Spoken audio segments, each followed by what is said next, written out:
What's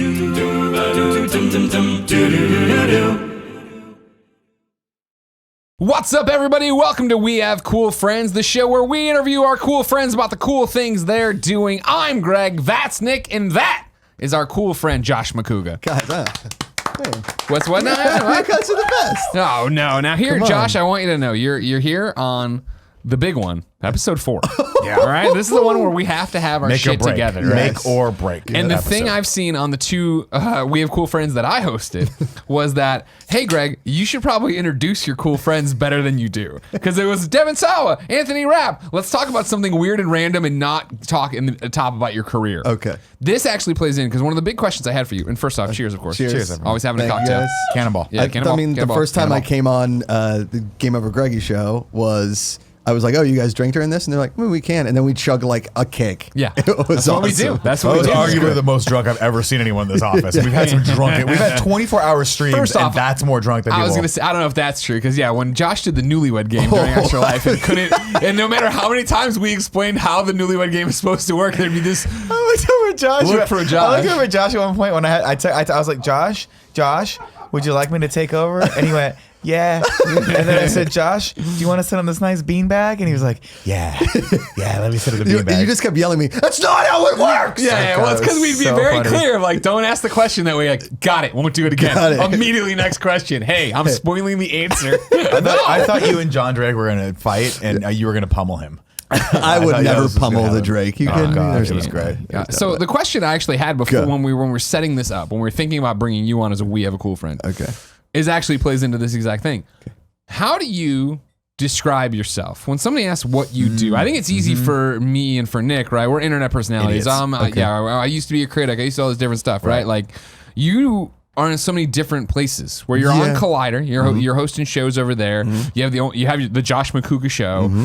Then you're on WGN, which as a Chicago born and bred kid is like the biggest deal you could ever have. I will say, they gave me a WGN like North Face jacket, and I wore it to Chicago, and someone's like, hey, where'd you get that WGN jacket? I was like, I actually host the show. And they're like, you do what? Yeah. And they're like, Gina, come over here. Do you know Svengoolie?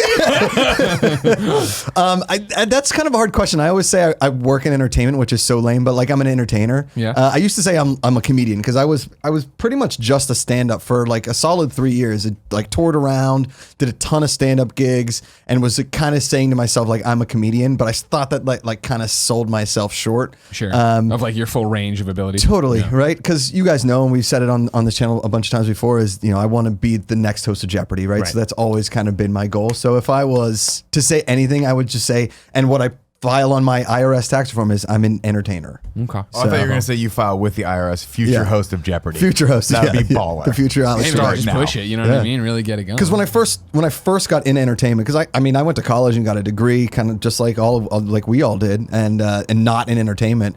And I moved to New What's your York. degree in? Business logistics and international business. I could see you. Yeah, I could see you in a crush suit it. doing that. Yeah. Can you imagine how much fun Josh Macuga would be? You're in an Ohio hotel bar. You're like, all right, well, let's talk about it. We'll get to the policy. Give me another round. Give me another round. I bought insurance and a lawnmower, and I'm like, I have no idea how he How sold did me we both get those that? things. He sold me a pen also. It was my pen. My dad was he worked in cars forever, so he was like a traveling salesman for a long time. Like he would go from dealership to dealership. He was working as like a corporate rep, and I think I got that like salesmanship vibe from him because entertainment is selling yourself. 100%. I mean, you're 100% selling yourself. So when I first got out of college, and I told myself my parents when I was 12 what I was going to do, and they were just like, all right, John, host all right. Jeopardy? Yeah, Okay. yeah. It was either that or be a regular at a bar. I already accomplished the regular at a bar. You accomplished that at did ya. 15. Not just regular at a bar. You were regular at some of the most historic bars in LA. I mean, I've done well for myself as far as picking out where to drink in LA. Oh my God. My buddy came from in Pittsburgh like 3 weeks ago, and we walk into a hotel, like my bar in my neighborhood, and we walk in, and the one girl behind the bar was like, Josh, we haven't seen you in like a week. And my buddy was like, oh, a week? A week? You live in LA. Yeah. I fly back here every once in a while for this. Yeah. They make great Manhattans. But so when I first graduated, I moved to New York, and I was just going to act. I was going to be an actor. That's what I was going to do. And then, I have the headshot. yeah, you do have the original. And What was the trajectory there? You went there, so you get the business degree, and you're like, no, it's time to go act. And you just go to New York, sight unseen. You're trying to do theater. You're trying to do musicals. I was just trying to do what I was originally going to move to LA at 22, and my parents were really skeptical of doing what I was doing, right? And because I had no theatrical training, I had that's nothing. There was Penn State had a conservatory where I went, and a lot of people, majored in theater and all that kind of stuff. I did none of that. I just went to frat parties and entertained people. Well, but was that? Do you feel like you didn't choose a major because you weren't quite sure what you wanted to do, or was it because your parents were like, "Hey, do business," and you're like, "I'm gonna do business." Fall back on. Yeah. So in college, everybody was going and getting co-ops or internships in the summertime. I was going to the beach and bartending at shore bars and just having a blast and living at beach houses with my buddies and, enjoying myself. And but again, I told my parents I was going to do this. Like there was no other trajectory. This is what I was going to do. And I think I was one of those kids that once I put my mind to something, even if it was a weird thing, like I'm going to jump off that 60-foot dam in Oregon, no matter what you guys tell me, I'm going to do it. Or like, I'm going to be a snowboarder. That's what I'm going to do. So I went to New York and just kind of picked up a Backstage magazine, got into an acting class, and just started getting auditions. Wow, okay. And then did, when I was in New York about 2 years, did like 20 or 30 student short films to build a reel. I did this independent horror film called Plasterhead, which you can pick up anywhere. I think it streams on a Netflix perhaps or Amazon. You can look up Plasterhead, yeah. I'm the star of the movie. I'm like the main male lead. I play a guy named Steve. I usually we keep the audience questions till the end of the friend zone. Yes. But I'm gonna let Drew Canada, aka DH Canada, out of the friend zone for this one time to ask, are you surprised Plasterhead never got a sequel? Because he wrote into patreon.com/kindafunny with that question. Yeah, oh yeah, because it ended open-ended. It 100% We're making the Plasterhead universe. It was really, really cool though, because it was these two young kids. They were fresh out of film school, and they were like, they had some money, and they were like, we're making this independent horror film. We went out to this shack in the middle of the Catskills and shot for a week straight, and it was freezing cold. And we had indoors and outdoors. I got hit by a car at one point, like not for real, like in the movie. Okay, thank you. That's helpful. I'm not a stunt person. They're like, just throw yourself on the hood. I was like, it's moving pretty fast. Like, I don't know. Like, we'll fix it in post. Nothing big. So I shot this independent horror film. I did a couple stage plays. I actually got cast in like an off Broadway play, which at that point was kind of like equity. I was actually making money as an actor. I think that's when my parents finally saw, holy shit, our son is actually, it might not have been a lot of money, but it was at least a paycheck. And then I met with an agent in LA, and he's like, listen, if you do what you want to do, and it's clear I can see what you want to do, you can't be in New York. You have to get to LA because there's just not enough TV production. There's not enough hosting gigs. There's not enough entertainment action in New York. Now you could probably do it because there's probably a decent amount of production, but still LA is entertainment mecca. So you kind of have to get there. And so I moved out 2008. I was living on a friend's couch. She is now an executive producer at Dr. Phil, which is kind of like crazy. And she actually got me a pilot with Dr. Phil, like my second year out here, which was cool. What was the pilot? So I was the color man for the real life Olivia Pope, the woman from Scandal that's like the DC fixer. So this woman was a DC fixer. Interesting. And she was supposed to, she was giving advice to people on how to fix, but she was kind of... Nick Scarpino's running a struggling YouTube company. He's here asking for a $50,000 investment. It was reverse Shark Tank. That's amazing. So I was charity. I was working the crowd and working this like monitor of people calling in for questions and stuff. And it was shot on Dr. Phil's stage. Like, it was really cool. They had a full studio audience. That's cool. We shot 4 episodes of this show. I was and you're like, I've made it. I did it. Yeah. Like Dr. Phil came up to me afterwards like, it's really nice meeting you. And I was like, thanks, Phil. This is great. Are we going out for drinks now? He's definitely going to remember my name. Yeah, totally. And then nothing ever happened with that show, obviously, but that was like a cool thing to have on the reel. And then, like slowly but surely got in with schmoes. And then I found, myself doing a lot of stand-up comedy. And then when I was doing a lot of the road stuff, I found myself being very alone, and I don't do well alone.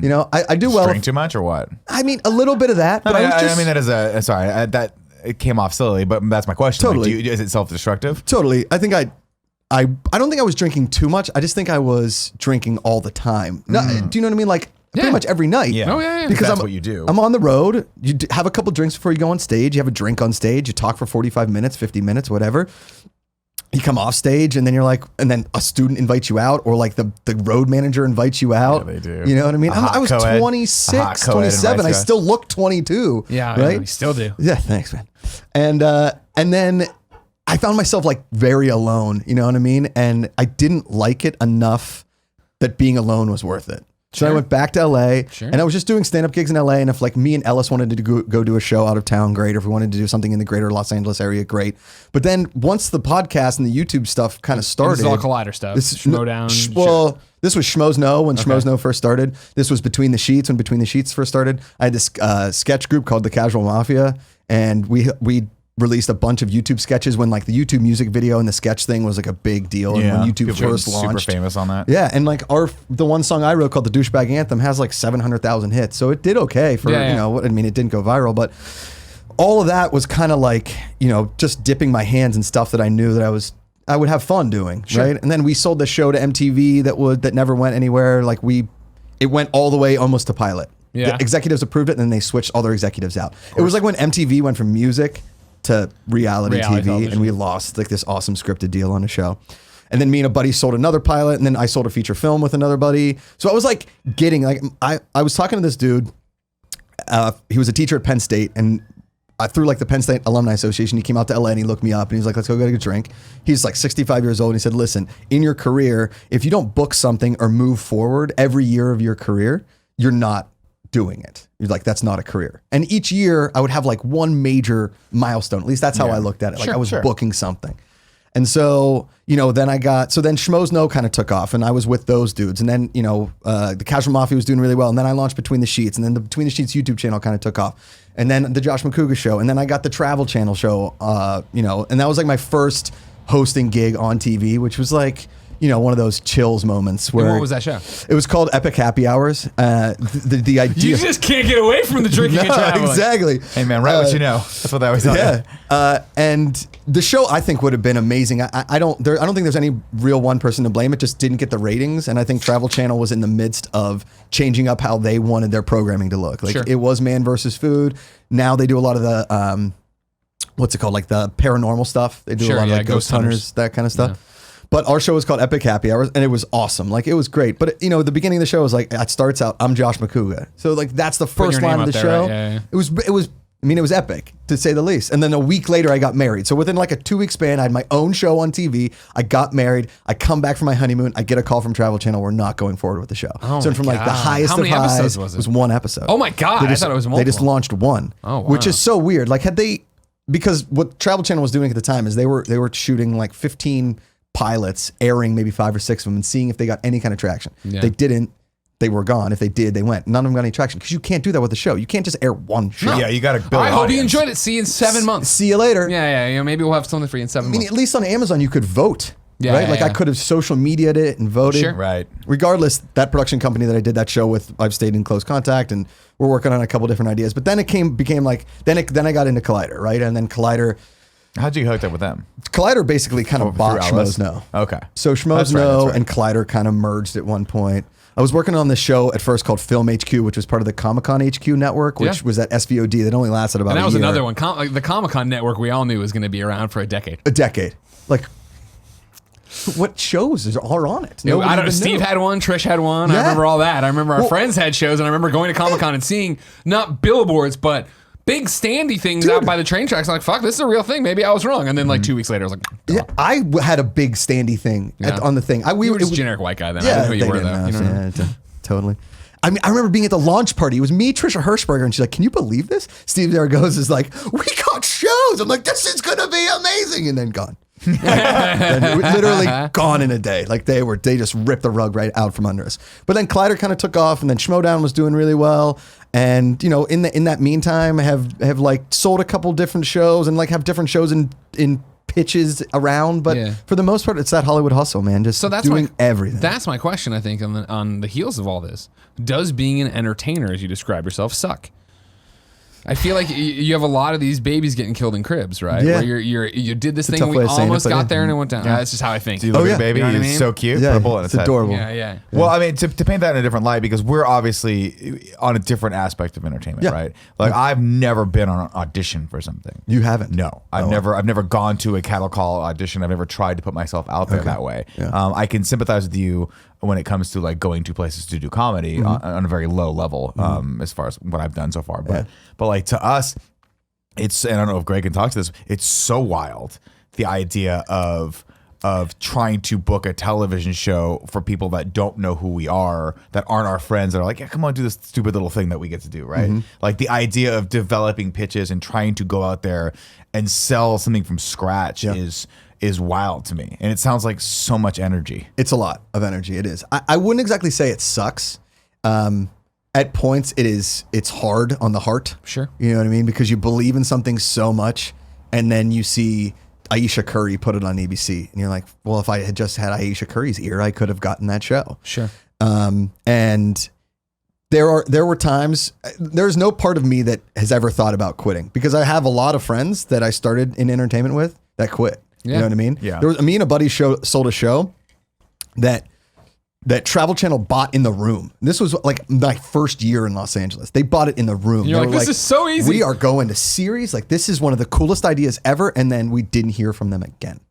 Jesus. But how does that work? They just literally go, we love it. We and then love you get it. a check? No, they were like, we love this. This is one of the best pitches we've ever had. This is our series. We are so excited about this. Let's just give us a one sheet. Let's do this and do that. And we never heard from them again. Oh, wow. Okay. Like it happens like that. It really, really does. That's maddening to me. But that's the thing. Like we're at a much different time.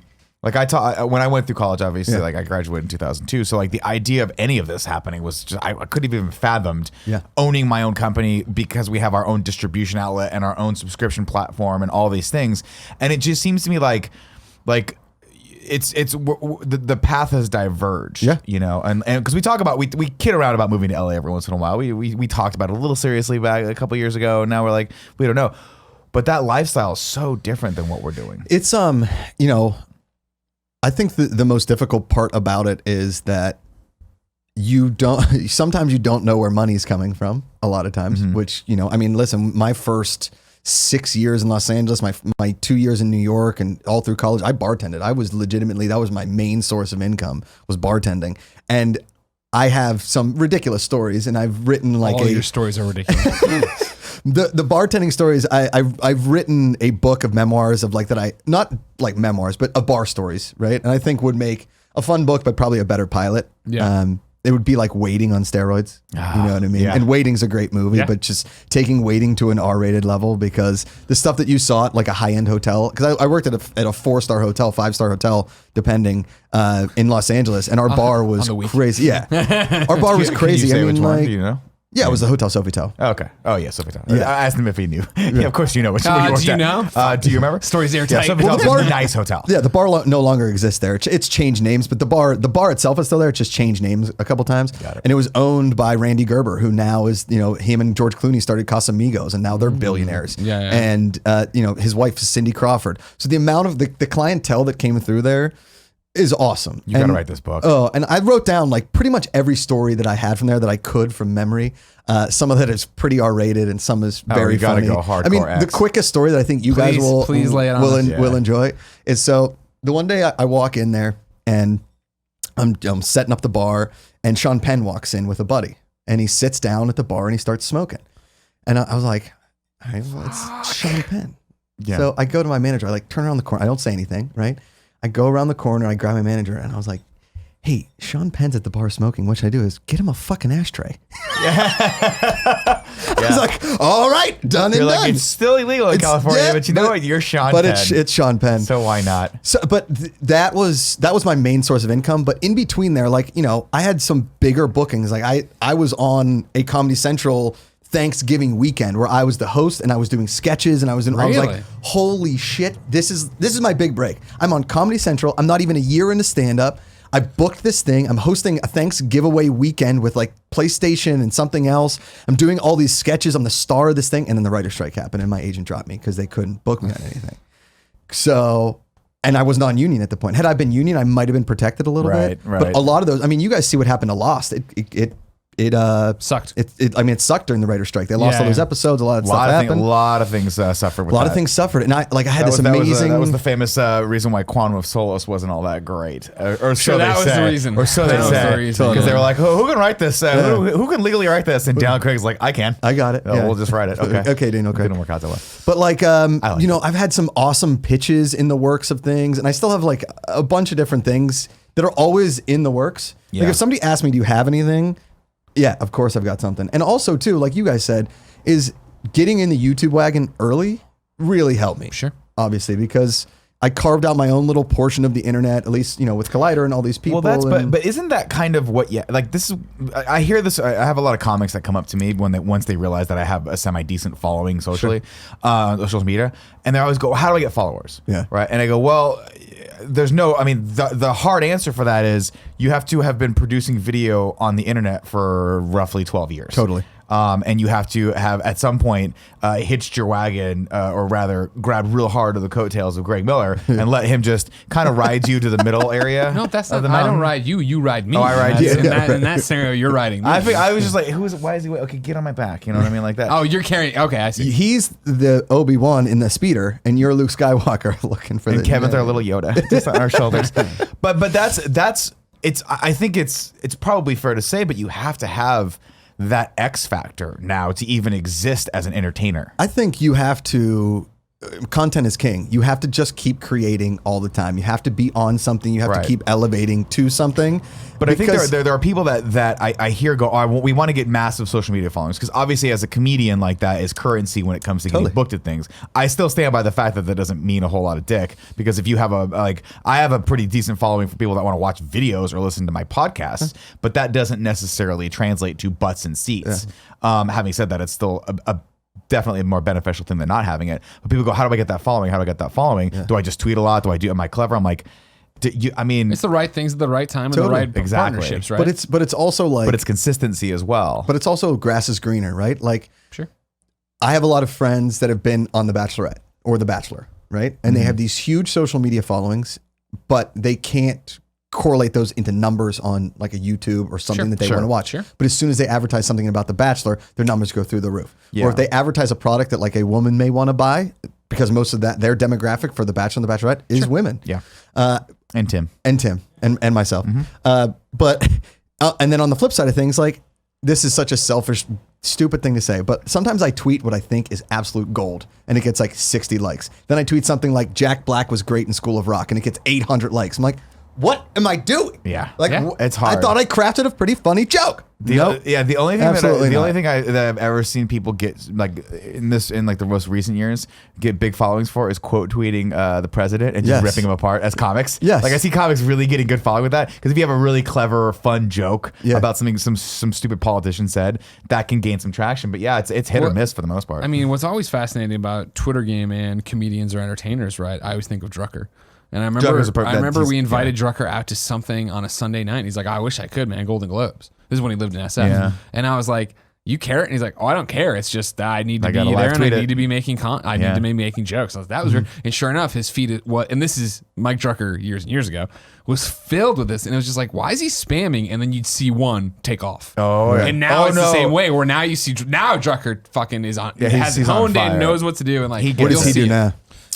He's on. He writes for Samantha Bee. Wow. He also wrote for Adam Ruins Everything and a bunch of other shows. The Tonight Show. Nobody watches that anymore. That's why he's not there anymore. He's gone. Joking. He killed it. But Mike's a perfect example. That's a great example, right? Of like, I caught that he was doing that, and I was like, oh, I'm gonna. From just a purely educational standpoint, I'm gonna just try to follow him when he's like the Oscars are happening, and just see how he does it. And it's very stream of consciousness, but he also it also just a switch flipped in my brain where I was like, I'm actually just really enjoying this. So now literally when I watch award shows, I go to Mike's Twitter feed and I just like watch him say stupid funny shit. That's how I got hired for the first time at Collider, was my live tweeting of like the 2013 Oscars, I think it was. And I was just having a field day. Not like in a funny way, just kind of, not berating celebrities, but just like saying 100%. Funny things, just stream of consciousness the whole way through. When Twitter gets used effectively for comedy, it's as if you're in the room talking to that person, right? 100%. So it is that it's me and Nick ripping on whatever we're watching, whatever bad movie we're watching. And it's such a weird energy that you can get from those things where you're like, wow, like they just talk about the power of Twitter and being able to literally tap into the zeitgeist at that second of that thing. And you feel like you're a part of it, and you feel like we're all like one society of human beings. And then the next Monday, we all just go back to shitting on each other. Honestly, that's what the jokes are doing on that Sunday as well. But it's that funny thing of, and where there's that disconnect of with social media, that you are all watching the same thing. It's a cultural phenomenon, event. You're doing it. And it's great to make fun of a Super Bowl commercial, but when you make fun of actresses' exes out outfit, right? Or the dude, how he slipped on the red carpet. You make the joke about that. That's great. And again, as a person reading it and watching it, you're like, I'm in the room with you. That's and so then good as and we've been on the lighthearted. other side of it, when you're the fucker who slipped on the carpet, you're like, that's fucking a bunch of assholes. Yes. It's fine when it's in your living room at an Oscar party when you see a million people doing it. That's why I've never been the dude. Like sometimes do I like call out a troll or somebody like that. But at the end of the day, making fun of people, like if you're busting my chops, I grew up with an older brother that beat the shit out of me, not physically, just like mentally, and I think that's what I was about to get real serious, and that came up. But we had a great time as brothers growing up, and I think that was really important in like the shaping of how I am, because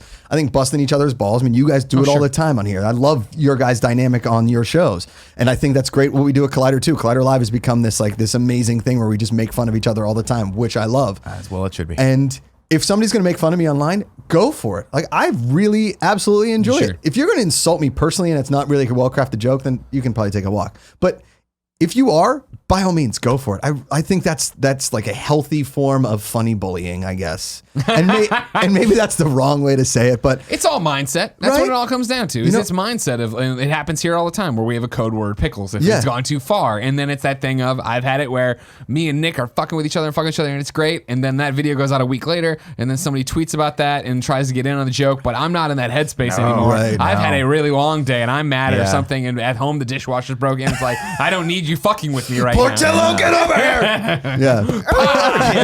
Kicks it right to the fucking ceiling. He was just dust. He was just turned into dust. I think too is like, you were talking about auditions earlier, right? I don't know how many auditions I've been on, maybe 2,000. Holy shit. Yeah, I mean, probably more. But that's the thing to me. Like, people tell me that, and I firmly believe that you are a very singularly unique person, and your level of, or just people in general. Snowflake. I think you. Thanks, I mean, you're so unique. No. I met you, and obviously, we vibed because we have a lot of common interests. But honestly, you're a very energetic and amazing human being, and I think that you have a lot more to offer entertainment. Thanks, man. You've achieved a level of success that most people will never have. And I'm sure that you have lots of friends that look at you and go, "Fuck, I shouldn't have quit," and you're like, "Well, you did." But wow, Jesus, I totally lost my train of thought on that. This is the problem. I keep digging into the weeds. You're not even drinking. He's not even drinking. I try to tell people all the time, drinking makes me stronger. Yeah, you know what totally. I mean? It's my superpower. I'm right there. I'm right. Well, like for me, wheelhouse. Oh, no, is, that's what I was going to go say. So I apologize. So, but auditioning, it just seems to me like that's something I like, why do you do that to yourself? You've got Collider, you've got all these other outlets that you can exercise, right? And it's the same with, like, there is sort of a route to being successful in stand-up now that we're kind of seeing, right? You got to get the special on Netflix. How do you get the special on Netflix? You got like Montreal, you got places you can go to get that level of, but you got to also be maybe on a TV show, things like that. For just going out there and auditioning time and time again, I just can't. That just sounds like it would burn everyone out. Okay, so you're right, because auditioning has burned out. Why do it? But listen, That's what he said earlier, right? Yeah, it's a 65-year-old professor, right? Of like, if you're not having that one milestone, you got to keep hitting. So this is what I struggle with, right? Because obviously you've got infinite potential to do whatever you want. You've got energy. You could put that toward any corner of entertainment. Sure. But it just seems to me like when you've got your own show, you've got the schmoes that you can tap into. Do you ever think like, I'll take all that energy and just maybe like throw it over there and see if that following or that audience gets me a bigger boost to get me something else? Like, I guess I'm talking more strategy than anything else. Yeah, yes and no. To be honest with you, I go on a lot of auditions still because of money. Sure. If you get a commercial, that's like a giant bonus for the year, right? Because the cool thing about Collider is we are run by an amazing guy named Mark Fernandez, and he gets entertainment. Like, he gets that.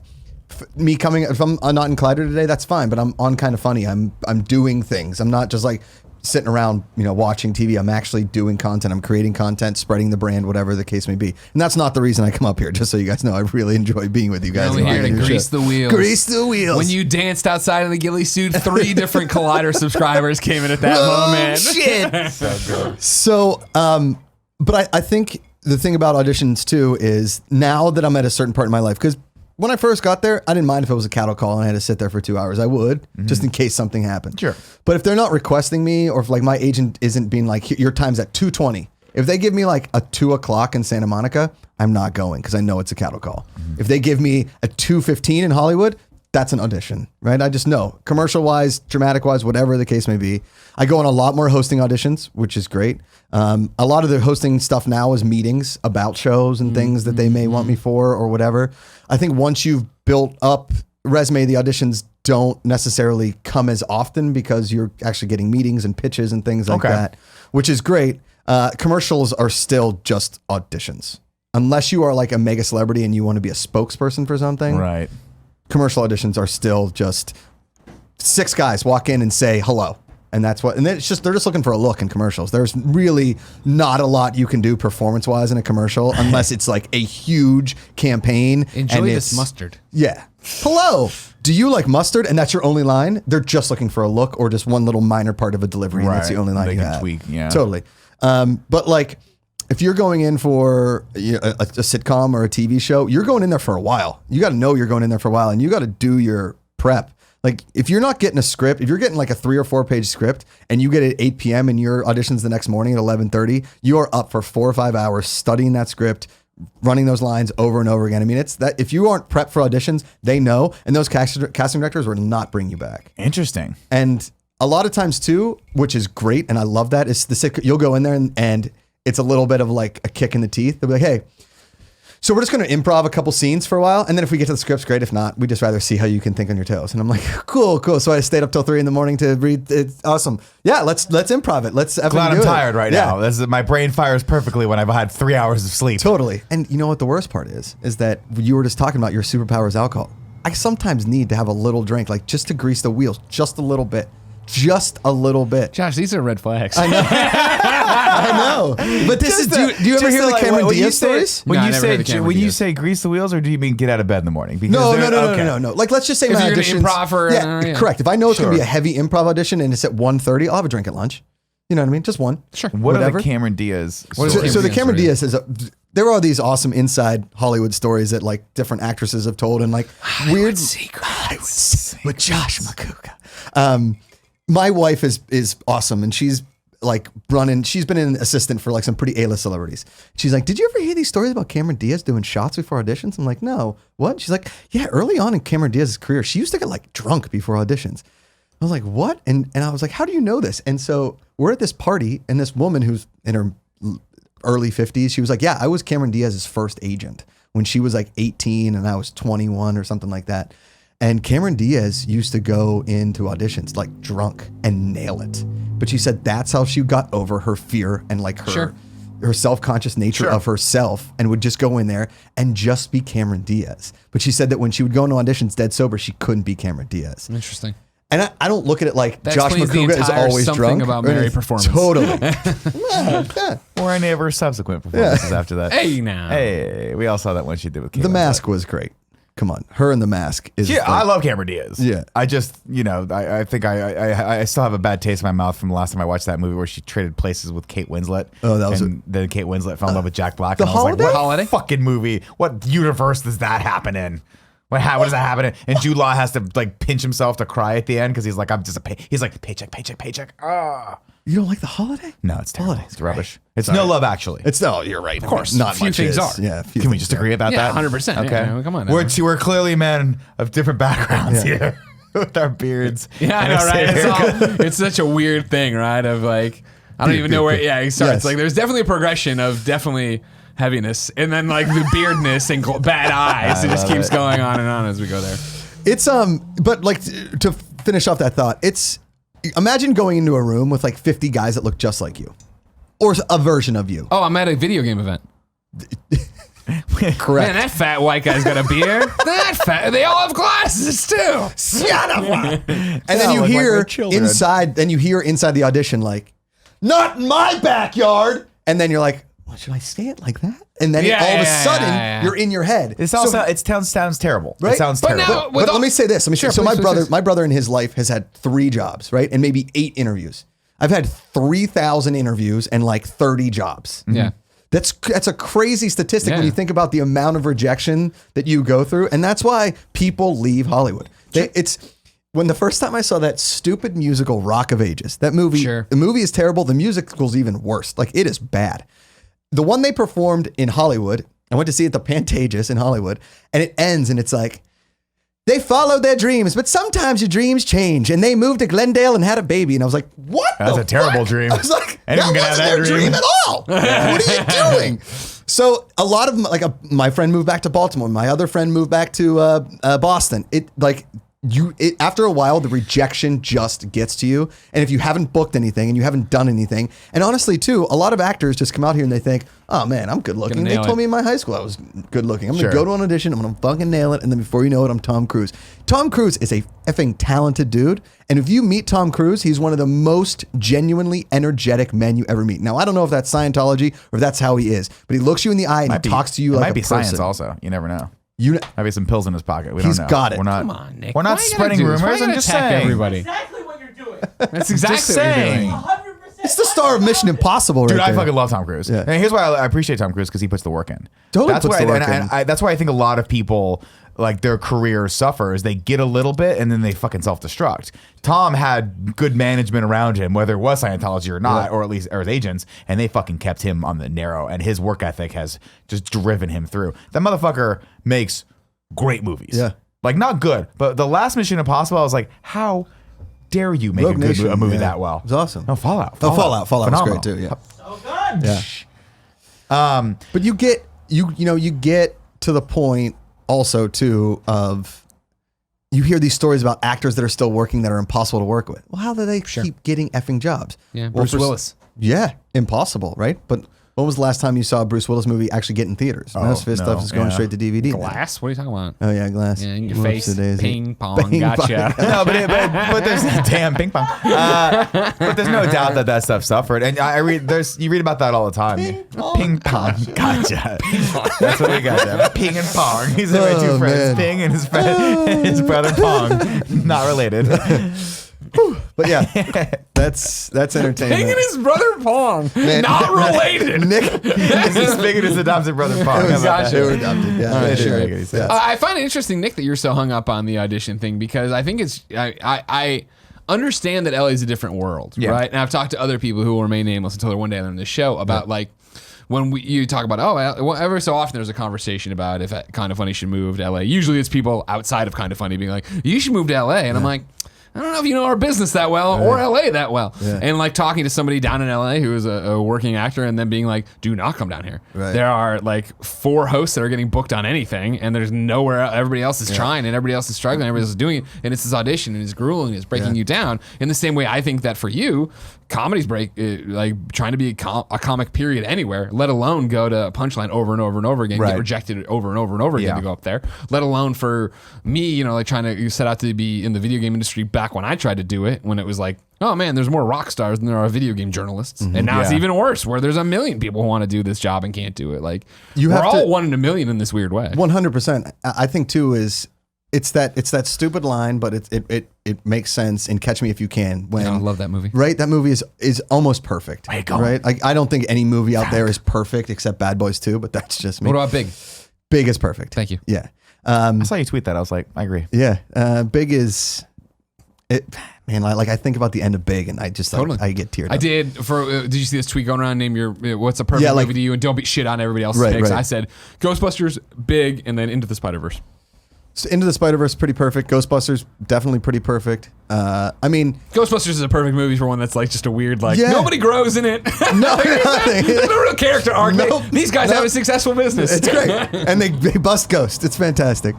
The thing that always gets me when Christopher Walken says, the mouse that climbs the cream rises to the top, right? Turns it into butter. Turns it into butter, right? He's trapped in cream. He turns he's it like into a bucket butter. of milk. He falls into the thing. I don't do it again. No, he said it in Catch Me If You Can. But maybe what's the movie Mousetrap? The fuck are you talking about? Mousetrap is with Do you mean Matthew Rat Race? Rat Race is great, too. Mousetrap? No, there is a movie called Mousetrap, and I believe is it Matthew Modine? He doesn't Look that up. I'll look into it. If Matthew Modine is in Mousetrap, I will lose my mind. That's amazing. But so what about this analogy? No, but I think that to make yourself singular, obviously, to get yourself early, but to make yourself, when you go somewhere, you make yourself memorable and that people want to rehire you is the hardest thing in entertainment. 100%. Absolutely. Because I could go, I've had so many corporate hosting events and so many people that have hired me again, which is the best feeling in the world, right? Yeah. Is, like bigger producers, people that have places of power in Hollywood have come up to me and be like, we want to use you for this. There's Mousetrap. Thank you. Is Matthew Modine in there? I like how Kevin's fingers started going around like he was going to find Matthew Christopher Modine, but Walken. Christopher Walken is in In Mousetrap. Mousetrap. Well, I don't even know what this movie is. Yeah. That's Mouse Hunt, Mouse- 1997. How did you get there? Scroll Swing down to avoid. God, I fucking nailed it. Nailed it, That's what you he was thinking. idiot. I You guys nailed don't it, remember you Mousetrap? stupid idiot. I Googled Mousetrap Wait, movie. you see how he wouldn't scroll for a second? Yeah, He was yeah. like, I'm not going to scroll. Parent I'm not Trap, gonna- Mouse Hunt, Mousetrap. There you Trap. go. There you go. Get Lindsay Easy. Lohan in the new Mousetrap. Room. Anyway, Regardless, I think we've all done a pretty good job of making yourself singular, right? Like people, when you go somewhere, people remember you. Oh, 100%. You know? And it I also mean- is, like everything we do is similar, and I shouldn't say that. Everything I do as outside of Kind of Funny hosting, everything I would assume Nick does outside of Kind of Funny comedian, Right. everything you do outside of Collider Entertainment is about the relationships you've built, right? Totally. 100%. The reason I got the EA Play thing was because I was handpicked to be the host of EA Play because the people putting on EA Play are the same people who produced WWE IGN Esports Challenge. Awesome. And they had liked me enough from the first one to bring me back for 2 more, right? I've done 3 or 4 total. And then on top of that, be like, oh, we're doing this thing. Do you want to come do this thing? Yeah. Yeah. I mean, it kind of all boils back down to, like my parents were awesome people. Like I'm a very lucky guy that I have both, my mom and dad are both still alive. They're both amazing people. And they always told me the same thing is when you leave a room, make sure people talk about you in a positive way. It was like right? The golden rule. Make sure you treat people how you want to be treated. And make sure when you leave a room, people talk about you in a positive way. Like, I really like Josh. He's a really nice guy. Oh, yeah. It's all I fucking want. I It's mean, all I I had, want. I had a screenwriting professor, my only screenwriting professor, tell me, and this is pretty much the only piece of information I took from this class, but she was like, the rule in Hollywood is show up on time and be fun to work with. Right. And that's stuck with me. Totally. Because when people do that with me, I go, cool, I like that person. I would like to work with that person again. 100%. They didn't waste my time by being an asshole and showing up 2 hours late or whatever. Right. And they were on set present or wherever we were present, ready to put the work in. Yep. Whatever I needed them to do or whatever they needed me to do, we're there for each other. Yep. And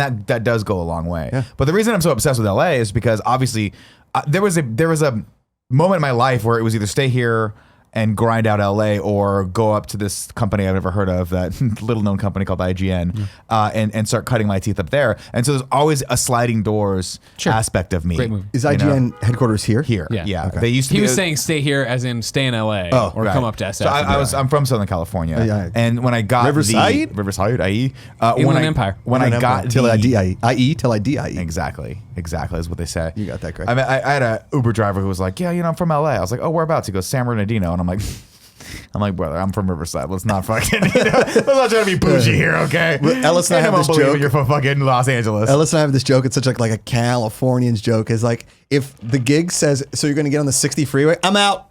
I'm done. As soon as Damn. they say the 60, I'm out. You ain't trying to go to that I'm IE? not trying to go You to ain't the trying to IE. go? Oh, Unless God it's a bless water you. slide park where there's a sick one. Oh, man, that'd be a great in commercial. Redlands. There's a sick water slide park in Redlands. When you walk in, it looks like a castle. It's what you imagine Bill and Ted's sending Napoleon to. Yeah. Nice. Oh, dude. That was Raging Waters, wasn't it? I think so, Yeah. but it's not that. It's Oh, not it's not called that. Raging Waters anymore. I don't know what it's called, but it was called Raging Man, Waters. what a waste of water. Yeah. No, so obviously for me, I'm from Southern California, and Nerd. when I got, hey man, What are you trying shit, to be? water doesn't grow on trees. The water park is the least of this planet's problems. When I got the call to come in for the job interview, I thought it was going to be in LA because that's where I interviewed. So my former boss, then now one of the people we work with here, Fran, flew down and I interviewed in Culver City, and I was like, oh, this is so cool. Like I've never seen this place, but I could work here. Sure. I mean, I could actually probably even still live in Orange County and drive in every day. I was naive. But I was like, I cool, play this with is mine all the time. Nice. too. this is the start of something. And then, 8 months later, whenever Frank got around to fucking calling me back and offering me the job, he was like, oh, I'm sorry, no, that job's actually in San Francisco. Oh, well, yeah, we gotta actually move up to SF. Yeah, I was like, but I don't understand. It's supposed to be a job for, actually the job was supposed to be for a company that IGN owned, which is called GameSpy. And GameSpy, if you remember, was located in Costa Mesa, and I lived in Irvine. So shit. that would have been a 5-minute commute. Yeah. And I was like, oh, this is going to be the And coolest the thing. commute because- in LA is everything. Oh Everything. my God. Well, I mean, in Orange County, the commute's not quite as bad. Yeah. But it would have been lovely to be like a 20-minute Yeah. the ride to my job where there was no boss because he was up in San Francisco. I was like, this is going to be fucking great. Yeah. I'm glad that it ended up being in San Francisco because I think that obviously we couldn't have foreseen what tech would be up here or what YouTube would be like. I had no fucking idea. Yeah. It also led to this successful business, your wife, a whole bunch of other things. But Well, that's I'm getting. That's what I'm saying. Like, right? It's like I could not have meant when I got the job at IGN in San Francisco. I thought I'm going into games. This is not entertainment. So I knew that. I was like, you are part of you is I felt was copping out of my dream of being a filmmaker. I was like, you're letting yourself down. You're taking a paycheck. And the other part of me is like, no, you have no experience and no connections whatsoever. And making movies is really tough. You're not even living paycheck to paycheck. Yeah. You're literally I was literally asking my mom to take me to lunch like on a weekly basis so I could get a meal big enough to like that would be dinner also. Dude, when I lived in New York, I lived with three of my buddies from college. We had a 4-bedroom apartment in this like loft space, but my bedroom was legitimately a closet. It didn't have a locking door. It was big enough for a twin bed. I'd open a pocket door. I would crawl into my bed. I built a shelving unit around my bed just so I could live in New York to like audition and whatever and bartend and stuff. And my dad came to visit me first because he's like, I don't want your mother to see this. He's like, I got to go there for business. And he came in and he was like, oh, you sure this is what you want to do? Like this is what you want to do? And I was like, yeah, man, I'm having a blast. I don't care where I live. This is just a bed at the end of the day. Yeah. Is it a hard place to bring girls back to? Yeah, it's not the best. Right, but you break the cardinal rule. You bring them home with you. You go to their house. It's the Nick Scarpino rule. Their house. Yeah. And then you hope to God you know where you are. Always play away games. Exactly. Exactly. But you don't have to wear the good uniform. But it was... New York was so crazy expensive that all I ate during the week was apples and bananas, like fruits that I could get for under $1 at the end of the day at the fruit cart in my neighborhood because they were throwing it all away. Yeah. And I was like, hey, what do you guys have? If I give you $2, will you give me what? I was literally just begging for food because I had no money to do anything else because New York was so expensive. But this is what I thought was the dream is you sacrifice everything. You're doing the thing, yeah. And you learn, I think the beauty of life sometimes is that hustle, is the people that have never had to hustle in their life. For instance, my wife was the assistant to an A-list Hollywood celebrity. I thought he was going to just say I was going to make my shitbag brother. My stupid effing wife. No. Jesus. Kevin doesn't get the wife jokes that well. My wife was the assistant to an A-list celebrity in Hollywood for a long time. If I told you his name right now, you would know who he is. Sure. I've told you guys his name before. And correct. I was going to say his name. I almost said his name. So this guy is absolutely worthless, right? And he has no idea how to take care of himself. He has no idea how to take care of himself. Sure. So my wife was basically his mother. If he didn't know how to book a flight. He didn't know how to book his own air travel. He asked her, when you call a hotel, will they just know my name? What? Thanks, Kevin. So I think like part of the hustle is knowing full well that sacrifice is a lot of fun. Mm-hmm. Oh, sure. Like if you don't have the stories, what's the point? What's the point? Yeah, it's always the sweet without the sour, right? Yeah, you never know how good it is unless it's been bad before. If you've had a storm somewhere. We talked during the 12-hour live stream on the roof back there about like how you kind of got into it, and this is always what you wanted to do. You wanted to be a video game writer because you always love video games and stuff like that. I think the most difficult part for somebody is looking at somebody following the dream and seeing what following the dream looks like. Sure. Well, the problem is so much blind faith. Yeah. It's exactly what you're talking about with your dad coming in. Is this really what you want to do? Like when you're on the outside, by the way, the sirens are on our end. Also, by the way, we're brought to you by HelloFresh and Liquid IV, but I'll talk about that later. Shit. I love both of those companies with all my heart. Our grandway, you cursed right when I mention their names. They're going to love that. Yeah.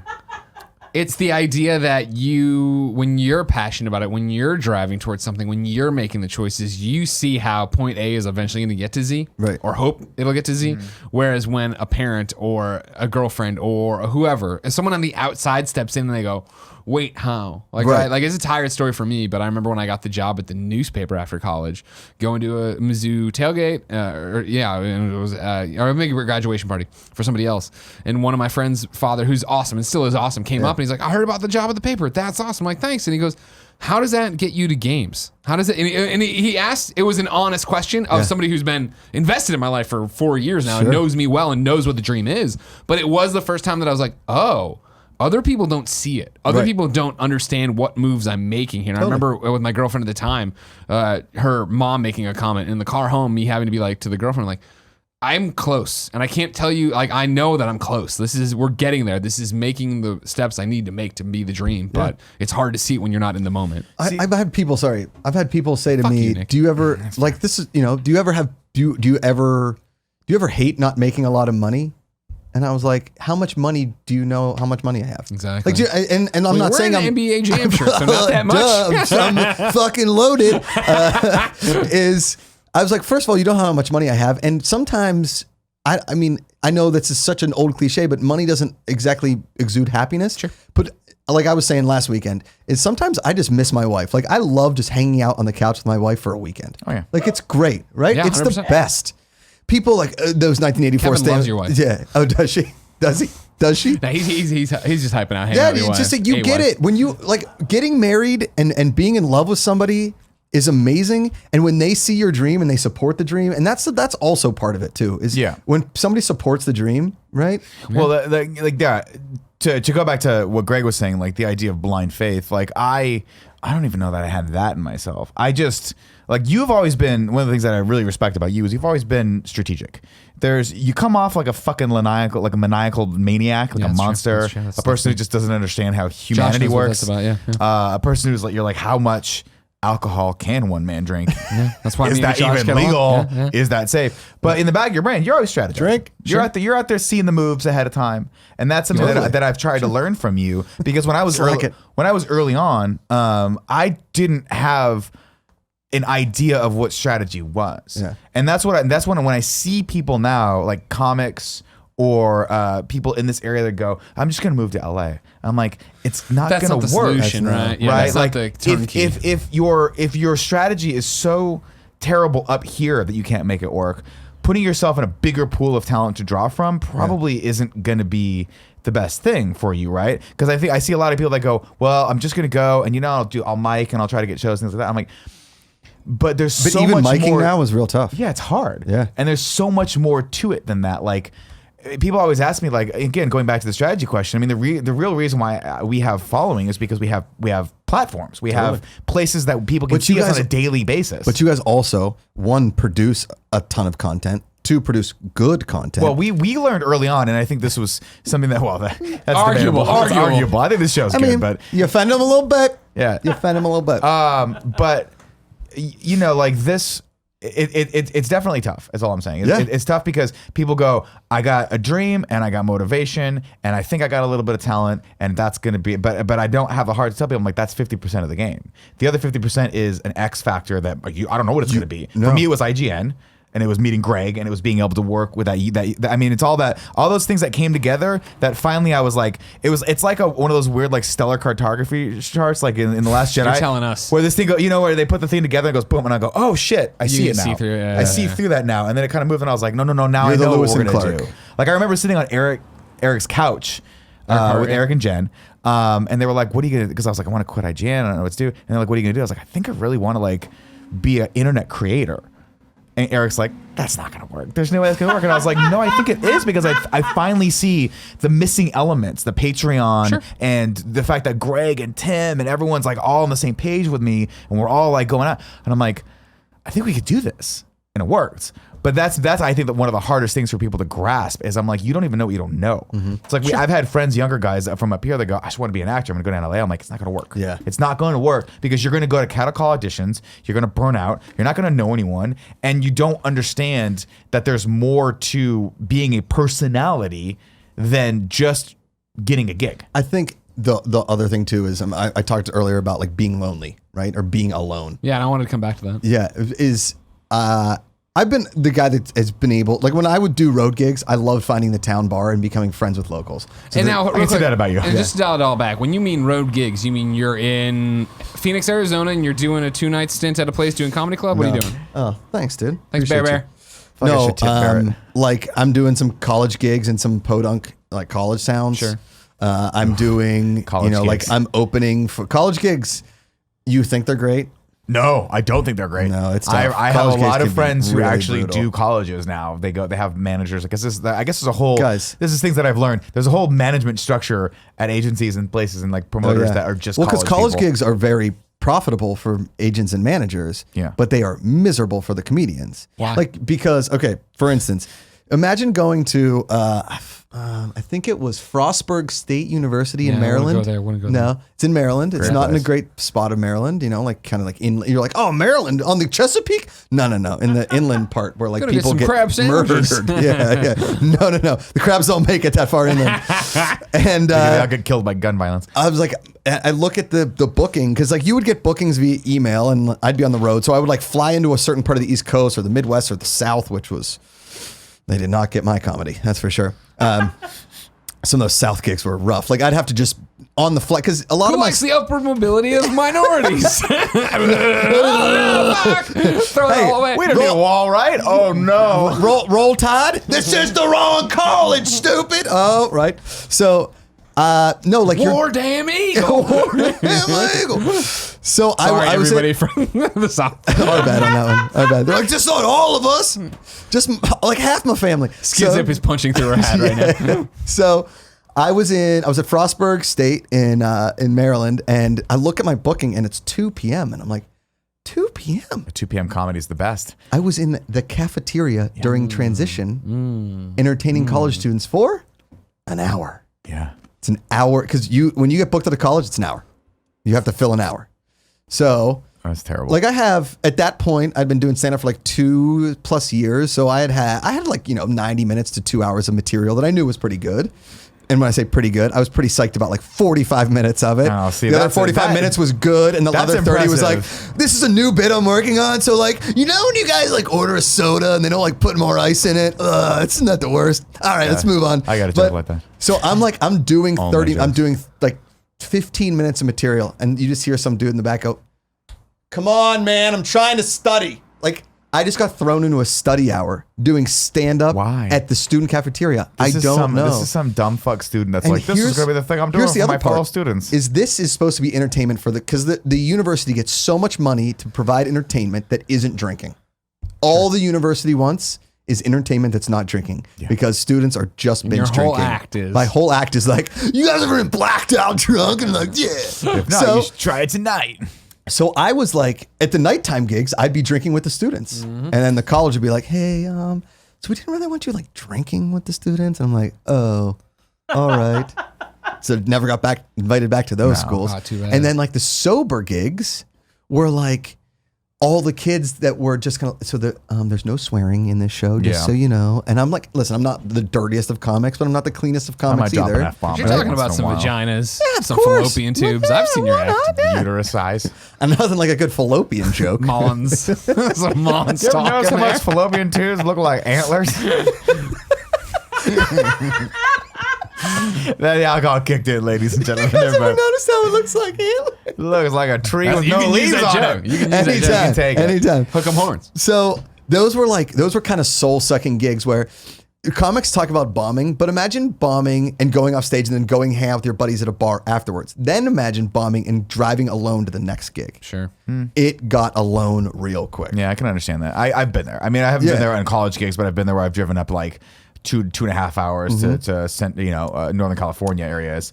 Did not do well. Yeah. And it's almost like I've driven up with a couple comics and like one of us didn't do well, and it's like, oh shit. Like, how do we talk about it? It's nice hard on the way home. It sucks because you can't I'm still at a point where if I bomb pretty heavily at a show that I actually care about, because I do a lot of shows that I'm like, this is gonna be just fun, I'm just gonna have fun. Right. But if it's a show that I'm like, oh, there's people there that I respect and there's a big audience that's paying, and I bomb in that, it stays with you until the next one. Yeah. You got to kind of wash it off with the next gig. The tough thing too is I think there's a huge difference between being alone and being by yourself, right? Like being by yourself is just like, let me just be by myself for a little bit. Being alone is kind of a tough look. Like, it's hard. Sure. And especially when you're alone on stage and you're bombing, like that's the most alone you could ever be. Not fun. And no matter what you do, because I've been up there before and like, let's say I got to fill an hour. Like I've done country club gigs that are corporate gigs. And I get there and there's a stage and the crowd is rowdy and it's the best hour I've ever done. Like, oh, you guys want to see a card? And I throw the deck into the crowd. Like, it doesn't matter. It's a corporate gig. You do whatever the F you want. Like, you could literally do anything. And especially if you're like in the Inland Empire or you're somewhere like in between San Diego and LA. Let's not say it like that. Like it's fucking Mad Max beyond Thunderdome and Riverside. But anything outside of especially LA. when you're in the Inland Empire where they fucking eat each other. Anything. Yeah. No, but here's the thing. Like, if you go to the Ice House in Pasadena, every booker in LA knows if you kill at the Ice House, you can't kill in LA. Like Really? it's so weird. My best set to the point where I had to put the microphone down and just have them keep laughing. I was like, I don't know what is going on here right now. Like, this is so silly. Is that because the Ice House is where a lot of people from out of town come in? I don't know. It's in Pasadena, which is only 30 minutes outside of LA. You figure if you're going to go to Pasadena, you're probably going to go someplace close, like the Improv at the store. Right. You know?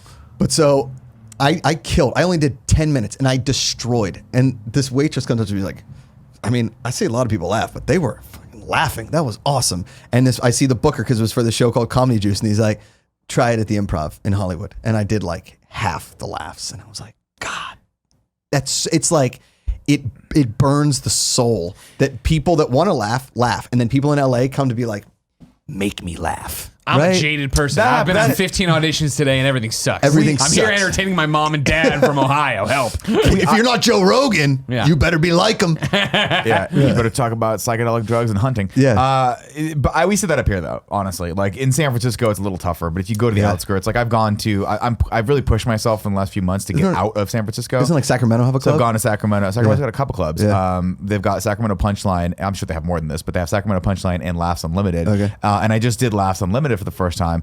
It was a fucking blast. See? And I don't, I mean, again, every audience is different. I may be over generalizing here, but I just feel like those areas are, people want to go to a comedy club at night. They're excited about it. They're like, this is a cool thing for them. They don't do it all the time. It's not necessarily, you're in more of a suburban area, so you're not doing shit all the time. Oh, mom and dad want to get out and chuck it up. And sometimes though, I mean, listen, as much as comedians complain about bombing a lot and complain about bad audiences, I've had way more good audiences than bad audience. It's just it's not like Nick has another experience. it's that one YouTube comment that like you still remember. Oh, sure, yeah. And then you have 1,000 awesome ones that like, Greg, I love you, Nick, I love you, Josh, you're the best. And then you see that one is like, yo, why does Macuga's like double chin come in too much? I'm like, go fuck yourself.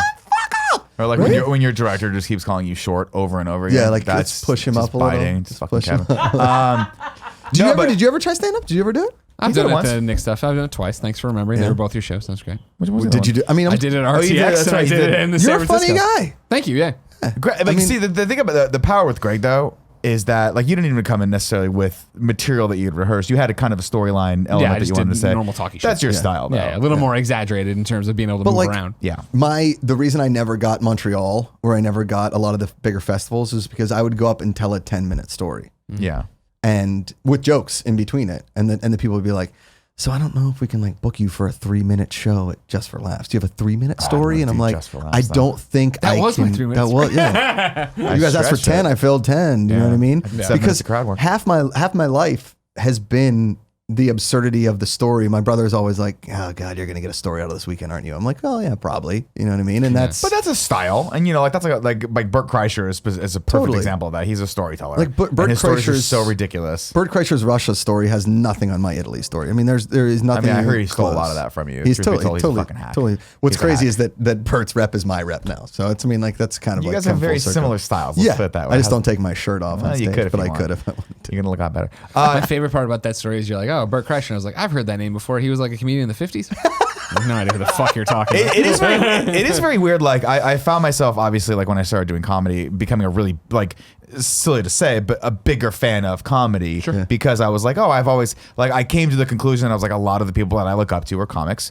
They're people that I feel are brave in that they can go out on a limb and say kind of crazy shit or stuff that's thought provoking in a way in a time where that might not be the best idea to do on the internet. Sure. So when I started getting into it, I started really learning people, and it's become sort of a hobby of mine to follow these people and see what the scene's like outside of San Francisco. But don't you think it's kind of like the same thing as like, okay, you guys are in video games. If you didn't play video games and didn't know anything about video games, you couldn't talk about them. 100%. If I didn't watch movies or TV, I couldn't work at Collider. I mean, that's just doing your due diligence, right? When I wanted to write the kids book, I went out and bought a bunch of kids books and read those, right? When I read comic books. When I wanted to do comic book stuff, I went out and read that stuff. Totally. I would have loved to have been a fly on the wall when you're like, I'd like these 18 kids books, please. Oh, how old's your kid? Oh, I don't have one. No, but I got this character called the Grabbler. Yeah, he's not a kidnapper, but he's not above it. Yeah, but his best friend. See, like the woman Coming next to her, grab her, like grab the kid tighter. Come here, Jenny. Do you do that a lot, by the way? When you're walking with your wife, you're like, let's steal this kid. I say it all the time. No, my wife and I have these. If there's one thing I wish I could rewind time, because I just love to see what would happen if I was like, hey, and they're like, hey, oh, nice. What the fuck? What do they do next? No. I'm like, it's a prank. It's a prank. And then I rewind time, and it's just for me. It's a little show for Greg. Yeah. The best thing about being married Yeah. is the constant inside joke.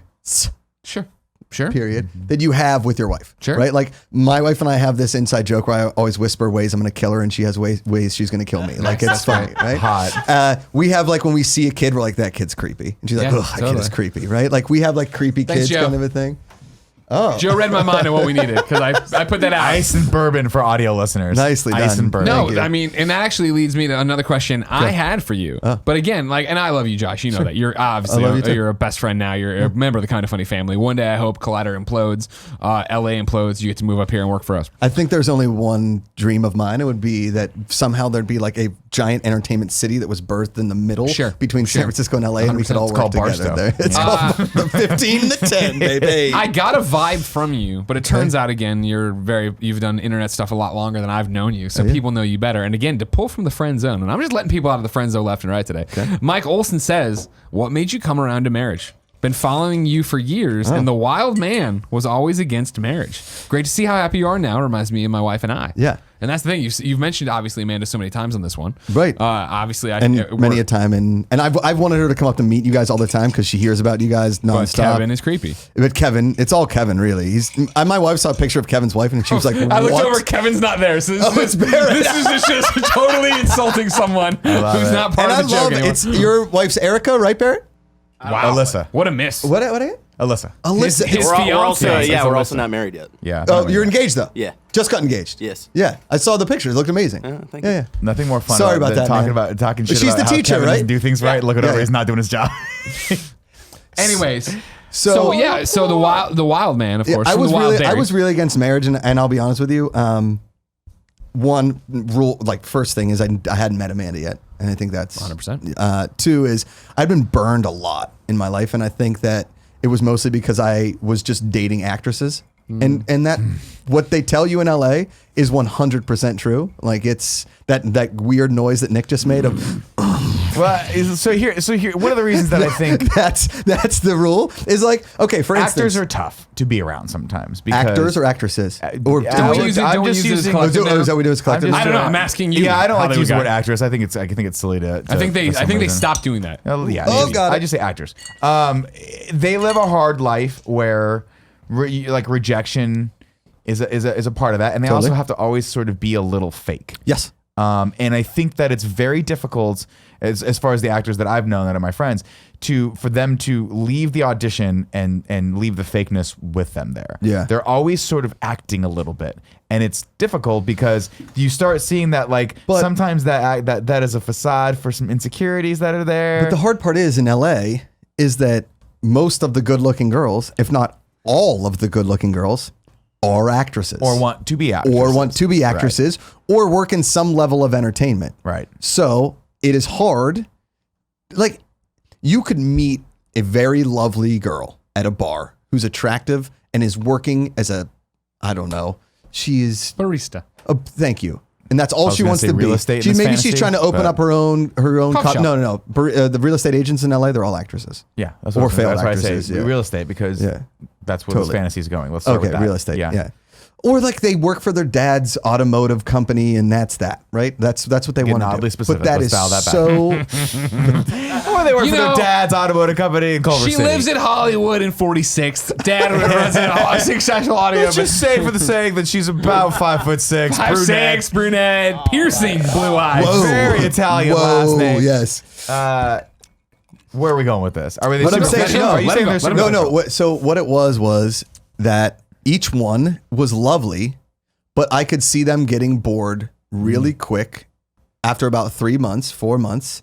And by no means was I like a serial monogamist that I would go from like girlfriend to girlfriend to girlfriend. I could just see them getting bored really quick where they're like, I don't think I'm just going to go with the girls tonight. And I know that what that means. Yeah. Yeah. And then I would have. I feel like you're being nice. LA you're being is nice. I mean, most people in LA are a bit on the superficial side, and people are users in LA. I think most is a very gross generalization. I think a lot. If you're in the entertainment industry and you're trying to network, I think that it behooves you. Let's take a positive look at this. Okay. It behooves you to not necessarily be nailed down to a person that you have to be home at a certain especially time in an industry that, let's be honest, that is well known for being in an industry of misogynists and guys that are really. I don't even mean it that. I just mean like, and this is always something that I think about and I talk to when we, I'm friends with like younger comics and I'm like, you cannot.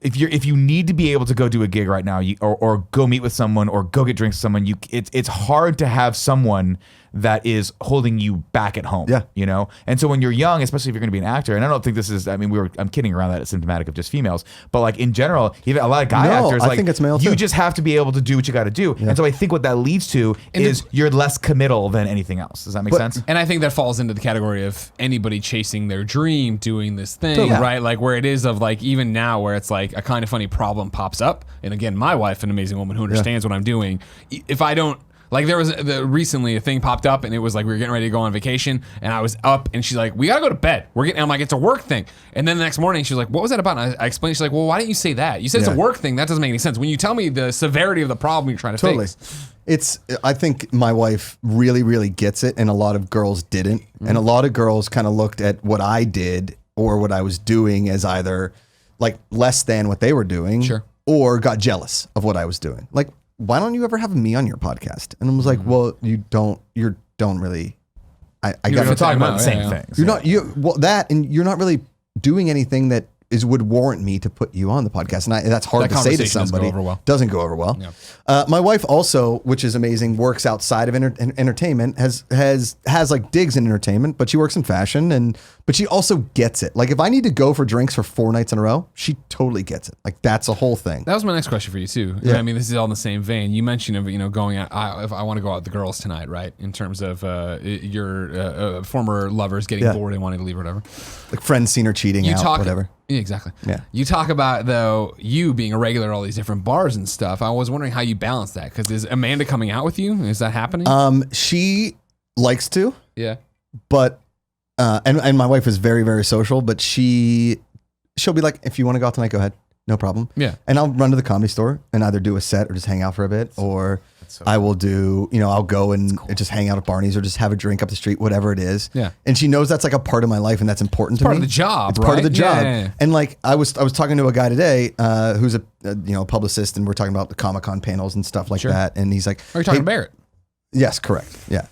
And talking about, like, come meet me for a drink. Come meet this guy for a drink. Let's go for a drink. Let's go. And I always tell Amanda, I was like, listen, if you want to come, by all means, because my wife is a great wingman. Oh, yeah. She's great. Not only is she super fun and she knows how to conversate, and she's like sort of like my biggest cheerleader, which makes sense, but she's also very pretty. So guys are, like more inclined to talk to her than, but all of I've never seen your wife because you don't bring her around or post pictures. Okay, first off, fuck you. Your wife has come up to SF for you to come film my show, and she doesn't come to my house. Not so once.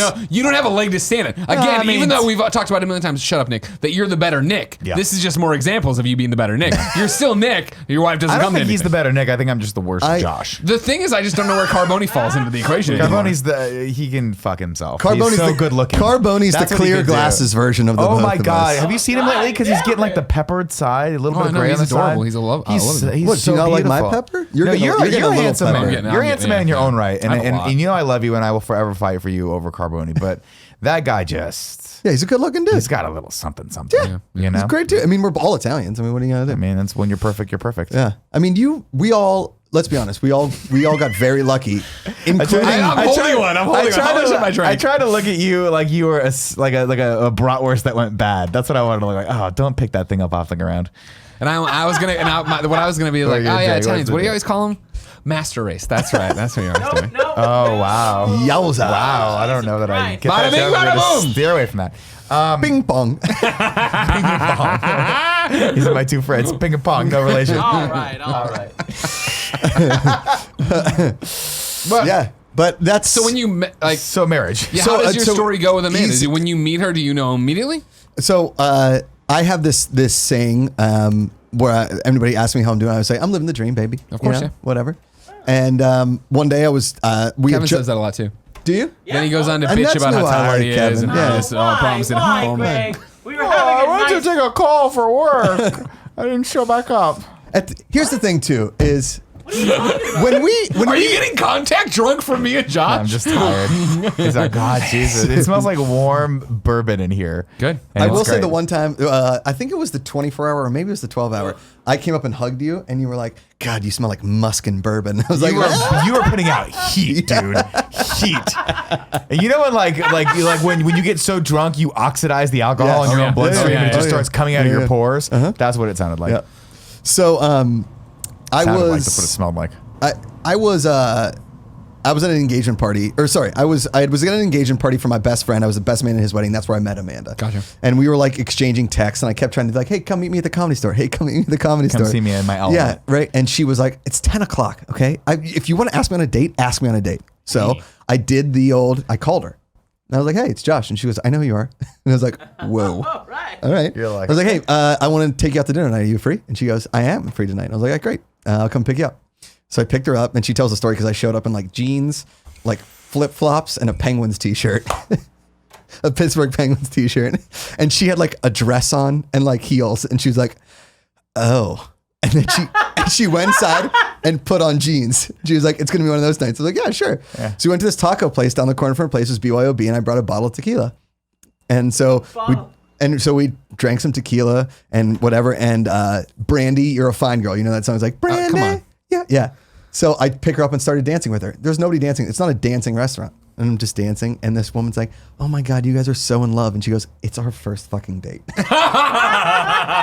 Wow. So we like it. Now, just, real quick, she's sounding kind of cold in these stories. Yes. She's into it or no? Well, she said She's feeling Josh or not? She said, so we're walking back to her place, and I said, "Are you going to invite me up?" And she goes, "No." And I go, "Not just for like a smooch?" And she goes, "Who says smooch?" And I was like, "Apparently I do." And she goes, "No, but if you call me tomorrow, I'll invite you up." And I was like, "Okay." Hot. So I You're waited. like, I'm outside. No, so I waited till midnight and I called her. 12:01, yeah. 12:01, I called her. And I was Did it like, work? "Hey, Good it's move. tomorrow. Can I come up?" And she goes, "That's a technicality. I meant tomorrow. And I was like, "Okay." So I was like, "So what time? 7:30?" And she was like, "Okay, 7:30." So at the dot 7:30, and I showed up with totally didn't know the exact same outfit, just a different Pittsburgh t-shirt. Like, and she was like, "Again?" And I was like, "Yeah, I guess." So that night we went out and Same then taqueria, different bottle. no, of same tequila. different. Yeah, it's correct. We went for pizza and then we came back and just I kissed her and then I was like, "You invited me up. That's all I wanted." Invited me to the door and I walked away. Nice. And then like we pretty much hung out every day for a week. She pulled her back out. I like brought her over some like massaging oils, I don't know, something lame like that. Yeah. And then smelly she was candle. working and Some hot I'd rocks. slept over like a week later and I was like making her breakfast in the morning. She was on the phone and she goes, "Oh, just living the dream." And I was like, "I'm in love." That was that. Nice. And then from then on, And it so was like, a nice she's story. what changed it in terms of wanting to be pretty married. much. Yeah. Yeah. I mean, I think everybody was like, "Oh, you'll just meet somebody else, meet somebody." I was like, "I won't. I'm 35 years old. I'm not going to meet anybody." And then I met Amanda. That was that. I think very similar stories for me. I was always the guy that was like, I'm just not concerned with marriage at all. I've only ever seen Yeah. it fail. It's terrible. Yada yada yada. Yeah. I listened to a lot of Tom Likas back in the day, which I really think did a lot of really fucked up things to my head. And then it wasn't until I met someone in my wife who I could finally see the way someone else was seeing me, and that made me go, "Oh, you know what? I kind of want to like." I'm going to tighten this up a little bit. Right. I think that's what a good companion will do for you. Is it's a weird switch, right? It's just not to ape that as good as it gets line, but like someone who makes you want to be a better person. Yeah, yeah. And when you meet that person, you go, "Oh shit, I want to live up to a higher standard because I want to be there for this person. Totally. I want to show up for this person." Totally. That's when maybe it's not even about that person's the one, because I don't believe there's a one. Yeah. But you're ready for that next step. Do you guys ever You're ready think- to put that energy into Do that. either of you ever think about like being single again? Because I like God no. there was no. there I was mean, a- when I do, it's like one of those like when I What came would I home with do? a pizza Jen came back to Wednesday night, landed. I picked her up from the airport, brought her home. She was like done because that's it's Montreal Trout season. That's exactly the Trout Festival. Trout that's Festival. a 6-hour fucking flight. Oof. You're exhausted when you get home. Yeah. And she's like, "Can you? She's like, I'll walk home with. I'm gonna walk with you." And I'm like, "I'll stop at the pizza place. You go home." She's like, "I'm gonna take your keys." I'm like, "No big deal," because I can buzz in with the phone or whatever, and then just leave the front door unlocked. Blah blah blah. And so like. Got the pizza. I went in and ordered the pizza, had a beer, caught up with my people. Then grabbed the pizza, left, buzzed myself back in, went up there and went, and the door was locked. And I was like, oh. And so I text her. I'm like, hey, I know she's going to take a shower or whatever, but she's been home, 10, 20 minutes before me. Hey, I'm outside. And 2 minutes go by, 5 minutes go by. I ring the doorbell. And I don't even hear Portillo scamper out. Oh, and no. I'm like, 7 minutes is when it's like, fuck, I didn't watch her walk.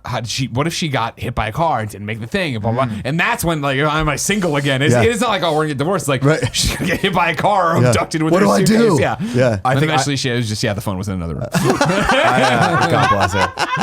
I don't think about that. I think my plan is to die approximately 30 seconds before my wife. Totally. That's the idea. No, we've talked about this, and I've said you're not allowed to die before me. No. If you end up living beyond me, because she's a lot healthier than I am, or at least because we all had our 20s. I miss smoking cigarettes. If she lives beyond me, she is allowed to mourn me she will mourn me for 1 year. And then she can do whatever she wants. She needs to meet a guy that treats her well, and just know that no matter what happens, she can have a lot of fun, but she'll just never have. It'll just not be as fun as the fun she had. 100%. Do you know what I mean? Like, she's allowed to laugh, but he'll never make her laugh as hard as I made her. You know what's weird is, so my grandfather on my dad's side died when I was 4 years old, and my grandfather on my mom's side died when I was 13. Both of my grandmothers have never had a boyfriend. My one grandmother has passed away 4 or 5 years ago, unfortunately, and my one grandmother's still alive. Never had a boyfriend, nothing. My grandpa on my cousin's side, who I'm pretty close with, his wife died a year ago. He's had a girlfriend now for 7 months. Like, he immediately got back on the girlfriend train. I think it's because men can't be lonely. How old was he though? 91. Well, I think And men he of got a that generation. 70-year-old girlfriend. I look at my dad's generation because I didn't know my grandparents, but I look at my dad's generation. I was like, bro, you better never be single. My dad doesn't even know how to do laundry. Yeah. I mean, I'm sure he'll figure it out Totally. with the Google machine. But My dad, if you go in the kitchen, my dad would turn on all the broilers and put a pot in the middle and be like, is it working? it's What? ridiculous. Yeah. Ridiculous. That's why I think the cooking with Greggy, by the by, we got an F ton of tweets from the carbonara, which was Oh, yeah, nice. people and a love lot the of tweets carbonara. from the pizza, too, which was people like those awesome. two episodes. Yeah, both of those Those are the episodes. two They liked all best the episodes. episodes, but yeah. Those Yeah. are the two best I mean, They're episodes. tagging only- you guys because you're in it. Because They were like, you guys really made the show. That creep, that's tall. Fuck him. You guys should do a show together. I think even Italian, Gangster Italian. liked the carb, which was Well, my biggest audience. She liked it in the moment, right? Yeah. I remember she was very, I think she says in the video how she was skeptical. Yeah, and totally eggless skeptical. carbonara. But And fucked her same up with with some Lucy cheese. James games. She enjoyed it. Yeah. Everyone loves the carbonara. So you guys all liked it. Yeah. It was nice. I don't think I tried the carbonara. Yeah, you What an did. idiot. Did I? I'll try a little bit. That's right. So good. I did. I was Kevin saving was myself. there. I K think about Bones. it all the time. You I did? know, I Dude, it's so remember- easy to make. Yeah, but I like when you made it. Yeah, make it tonight. I feel like there's like an idea for like a cooking cookbook. I don't know if you've ever cooked, if you've thought about it, but like, I just steal all my recipes. But- You're always like, it's just another Rachel Ray recipe. I'm like, well, yeah, motherfucker. I'm not Gordon Ramsay. I'm going home. here, my idea You're is like, what kind of asshole does a cooking show where he develops his own recipes? my idea for the cookbook is called Cooking is Fucking Easy, and it's like the bro's guide to learning how to cook. Sure. 3 You need minutes it. or less. You need to go. You need to write down bar stories. Oh, the 'Cause bar I could- stories are written You need to down. get that out, and you need to get that edited. Do you guys want to and hear put a it out really in good one? A I book. do, yeah. Wait, I before I say that, definitely do. here's what I'm Yes. saying, because it gives Shut me up, Nick. Kitchen Confidential like vibes. Yeah, okay. You know, like the Anthony Bourdain stuff. Oh, yeah, oh, So yeah. my friend Like, was a star of that show. Here we Bonnie go. Somerville. What was the book he wrote? He wrote a book before that. Was it Kitchen Confidential? Bourdain Yeah. broke out with Kitchen Yeah, Confidential. that's what I Yes. was thinking. Yeah. So I'm saying you got to put that out because that could be an expose. By that far could- my coolest Hollywood moment was, so I was working at Hotel Sofitel. Mm-hmm. This is not the bar story I was going to tell you. I'll tell you the other one. We want to hear all the afterwards, stories. Don't worry about it. So the kitchen that was attached to the bar was owned by a guy by the name of Kerry Simon, who unfortunately passed away. He was a really, really amazing guy. And his best friend in the world is Bill Murray, No fucking shit. right? So I go in there As the many one people night. know, just to put it out there publicly, Bill Murray, of course, the dream guest. Dream that we guest, have cool of friends. course, yeah, as of course. somebody who's Yeah. born and raised 100%. Ghostbusters. Yeah. So Bill Murray comes in with Kerry Simon, and they're sitting at a table, and I come in, and it was like a Wednesday night, slow. I mean, most LA bars, besides like the higher end hotel bars, are pretty much dead unless it's like a club promoter night or whatever. Pretty much dead, but it's like your regular drinking crowd, whatever. And but it's the hotel. If it's a busy night, like the hotel is booked out, then your bar is gonna be busy. But it was a slow night. I walk in and the shifts for the bartender was like 4 to 9 and then 9 to close. So I was the 9 to close. Okay. And closes 2 a.m.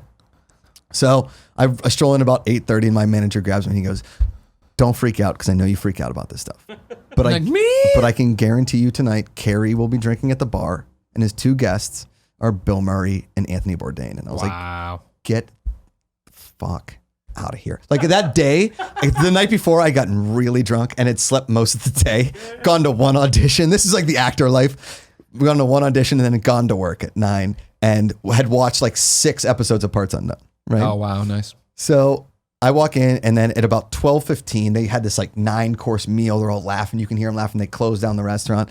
They're like, let's get a nightcap at the bar. And I was like, I'm the only bartender. There's 2 people at the bar and it's like a corporate couple. You know, they were like where we work together. Yeah, up in the air. Right. Yeah. So I'm talking to them and then I walk around and in walks Bill Murray, Carrie Simon, and Anthony Bourdain. And they sit at the bar. I was like, what do you guys want to drink? And Anthony Bourdain's like, what's the most expensive bottle of wine you got back there? I was like, I'll give you all of them. You can just taste whatever you want. He's like, cool. So I give him all the whites, all the reds. They're like wine tasting. He's like, you make a good dirty martini? I was like, I make the best dirty martini. So I had to shake the shit out of this dirty martini. I like put a little blue cheese in it, like to, sweeten the deal. And I put it in there and he's like, what am I tasting in here? And I was like, it's blue cheese. He's like, genius idea. I'm handing it. You know who doesn't say a word the whole time? Bill Murray. Does not say a word. Does not say a word for the first 10 minutes. And he's like waiting. Yeah, he's just waiting. And I'm looking at him and he's like he's drinking a little bit and you can tell he's kind of drunk. I mean, they've been drinking a lot at dinner and hanging out. And he's, he takes a couple sips and he goes, I don't know. A lot of energy. I was like, yeah, I was like, I know, I'm kind of an energetic guy. He's like, that's a lot. That's a lot. Is what the only words Bill Murray has said to me in his life. And he goes, Carrie, I'm going to head up to the room. He's like, all right, Bill, we'll see ya. And Anthony and Bill, and they hug out and Bill walks away. That's the only words that Bill Murray has said to me in life. Dude, I would make Bill business Murray cards the next fucking day. Josh Macuga, you got a lot of energy. A lot of energy. Nah, it's a lot. It's a lot. Bill Murray. Yeah. One of the coolest effing things. I came back to work the next day and everyone's like, dude, I heard Bill Murray talk to you. I was like, he just kind of insulted me and walked away. I was like, kind of worth it. Still kind of worth it. He knows who you are. Here's my favorite one. So the bar story, favorite bar story. So it's like a Friday and it's getting busier and everybody knows Randy's coming in that night. So when Randy comes in, Randy Newman. No, short people got God, no reason we to hate Randy Newman so much here. We hate him. Andy, we're making fun of Randy Newman. He got short little fingers, kids and dogs, short little hair, crazy little fingers, short little belt. It's the worst, right? So, God damn it. Randy who? Newman got No. the Randy who walks into your bar. So Randy Gerber, who's Cindy Crawford's husband, right? Oh, thank you. So we're told, if Randy walks in, Cindy's going to be in tow and be ready because her favorite drink is the Cosmopolitan. Nice. So make sure you make like the perfect Cosmopolitan. What's your recipe for the perfect Cosmopolitan? So it's vodka, a little bit of citron vodka, fresh crayon, splash of lime, splash of sugar, splash of crayon. Okay. Like it's all just as long as it's pink. Gotcha. You don't want it to be red. You don't want it to be like dark pink. You want it to be just pink enough. Shake the shit out of it, strain it, twist it, blow the twist, be done. Nice. Okay. So Cindy shows up. And by the by, Cindy Crawford, I don't care. She could be 140 years old. She will still look perfect. Yeah. I mean, she is drop dead effing gorgeous. She just has it. Drop dead gorgeous. Hate people like that. And this is a 2-part kind of story. Love it. Okay. So Cindy Crawford shows up and I'm the only bartender working Friday night. But it's early Friday. It's like 6:30, so the bar isn't packed yet. So Randy walks in with Cindy, a couple of his buddies. There's a couple people over here. We have like a couple cocktail waitresses working around, whatever. And I walk up and I said, Randy, do you want your usual? He drank this one drink we had on the menu called a grapefruit basil. And then I was like, Miss Crawford, would you like I said, Miss Crawford. Which she's married to Randy Gerber, but she still went. She's still Cindy Crawford. Yeah, she's not Ms. Crawford. She's not going Cindy Gerber. No, that's not gonna happen. I was like, would you like a Cosmopolitan? She's like, I'd love one. So I make his grapefruit basil and I make her Cosmopolitan and I slide it towards them both. And I gotta be honest with you. Oh no, I don't like the story. What would you do? I'm so nervous right now. That's what I said to them. That's cute. That's cute. Right? It's like, I'm so nervous right now. And Randy's like, why? I was like, well, I just got up to bartender 2 weeks ago and just nervous. And Cindy takes the drink and she goes, perfect. And she looked at Randy and he was like, could have been better. And he slides it back to me. You're kidding me. What an asshole. And I was like, okay, well, I you. impressed Cindy Crawford. That's all that matters, right? So I make Randy another one. He's fine with it. Flash forward 3 months later. Was anything different about what you did the second time? No. Well, he was just him being an asshole, Legit, right? just totally a dick. Just totally a dick. I'd have been like this. Oh, cool. Hold on a One second. piece less of basil. Fucking just Yeah. squirted into that thing. He just Were you This peeing one- or jacking this one's off your got a bud? little, This one's got a little extra thickness to it. Here you go. no. It's the vanilla ice cream. What The is he Italian doing? ice cream. Let me just tell you guys a bartender secret. If you're at a restaurant and the service well is not the actual bar, if you send a Grey Goose back and you're like, I don't know if this feels like Grey Goose, it'll come back the same thing. They'll just switch the ice. Of course. It's the vodka. Yeah. So fast forward 3 months later. It's around Christmas time. I'm the opening bartender. I come into the bar. Did you guys ever do the thing where people were like, this doesn't like taste right? And we used to take it back to the bar and the bartender would just pour whatever the alcohol was down the straw. Did you ever do that? No. Because people would be like, oh, this isn't strong enough. So they just pour a little bit down the straw. Strong enough? Yeah. That's cute. Just like a touch more of And so alcohol on top. Not even on top. They would just put If a they little had a dollop straw. in the straw. So when yeah. they sucked at that first blast, Oh, like, totally. vodka, Oh, like, that's nailed good. it. Way better. Nailed it. Woo! that's the kind So- of shit you pull. 3 months later, right? And now I'm in Cindy's good graces. We like chatted at the bar that night. Nice. I mean, in my mind, after an hour, and Randy's like, "Oh, we're gonna head out to dinner. We'll see you later. Thanks for everything." Like Cindy Crawford's gonna come back for a nightcap with me. Right? Like Cindy Crawford and sexually. I made Cindy Crawford laugh. Like that You're gonna be her is. As a kid from Pittsburgh, I just signed my Magna Carta. Sure. That was that. Sure. I don't even know what the Magna Carta is. So I couldn't tell you. I couldn't tell you. What about you, Brainiac? I believe it has something to do with the British. Oh, cool. British Bill of Rights. Oh, is it? All right, cool. don't Thanks, know. Kevin. He doesn't I know. do! I think it's the French Bill of Rights, but no, it's not. It's not. All right. So 3 months later, it's around Christmas time. Are you and texting Jen? Just Google it. Why would I text Jen about British shit? Oh, Gary. We're calling Gary. Hold on. Don't read it, Kevin. I don't know. I know, I'm what fact right checking. now would teach. Hello. Lucy James from GameSpot. It's Greg Miller. Right. You're on We Have Cool Friends with Josh Macuga. How are Hey, Lucy, you? I love you so much. You're great. Good, thanks. How are you? We're great. Hey, can you explain what the Magna Carta is to us? The Magna Carta, wasn't that a thing that they signed? Something to do with Spain and England a few hundred years ago? Well, we thought as an English person, you might know. You know Yeah, what I God, mean? Lucy James games. God. Lie. I'm glad to see America's rubbed off on you. You don't need them anymore. You don't need them. You don't need history or No, culture. In the UK, all we learn about is World War II. So Sure. Yeah, was a good Churchill. war. Churchill. It was the war. It was your war. Honestly, Lucy James could look like a gargoyle, but with that voice, you'd be like, she's a 10. All right. Everyone loves the accent. I feel that The same way about accent. Gary Whitta. Yeah, Gary That's Whitta the too. problem. Gary Whitta too. Exactly. We're going to call Gary next. Bye, Lucy. all right, bye. You think Gary Whitta knows what the Magna Carta is? Yes. Yeah, Gary definitely 100%. does. Gary wrote the Gary, I Magna wouldn't be Carta. surprised if one of Gary's hobby was just reading up about the Magna Carta. Is he streaming right now? He's probably streaming. Probably. Right now. Who cares? Oh, he's at the zoo. Hello. Gary Whitta, it's Greg Miller. You're on We Have Cool Friends with Nick and Josh. How are you? I'm good. How are you? What's Great. up, Gary? Number one, I want you to know we've covered already that the British accent makes anyone a 10 out of 10. And that includes yourself. 10. Appreciate that. No problem. Second, Dial it back, Gary. With there's kids watching. the this. big question is what is the Magna Carta all about? You put an R on that. Magna- Don't you have Google? Why do you have to bother me? We just want to see how British you are. The accent will carry you, of course, to our rooms. We want to know what you think about it. You don't know what the Magna Carta is? I don't like all the questions you're Googling right now, are you? Oh, Magna Carta. Don't you have Google? Seriously, don't they teach you this stuff? Yeah, of course they do. We pass the test and we forget about it because it doesn't matter to us. I mean, the short version is it was kind of like the British version of the Bill of Rights. You know what the Bill of Rights is? Yeah? Right, yeah. Kevin got it. So it's Kevin got it. kind of like that, but like 500 years earlier. Okay, fair. Good enough, I guess. I mean, I think we perfected it. Gary No big deal. Whitta. Also, I want you to know, you can yell at us as much as you want. Lucy James did not know what it was. She did not know. Lucy James did not know what the Magna Carta is? Right, that's British? Yes, that's correct. Is Lucy James in fake British this whole I don't time? know, maybe. All right, bye, Gary. We love you. Bye.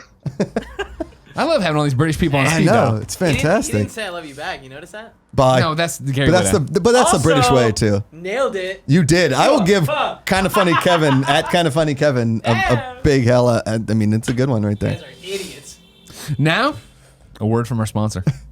And we're back. Let's officially enter the friend zone. Wait. I had to finish the story real quick. The Cindy Crawford story. That wasn't the end? All right, 3 months later, you're So in Cindy 3 Crawford. months That's later. good enough. Yeah, go on. Okay. This is real quick. 3 months later, it's Forgot around we got Christmas lost in the time. Magna Carta. Yeah. More ice, perfect. And beef jerky. 3 months later, I walk in. It's around Christmas time, beginning of like December. Okay.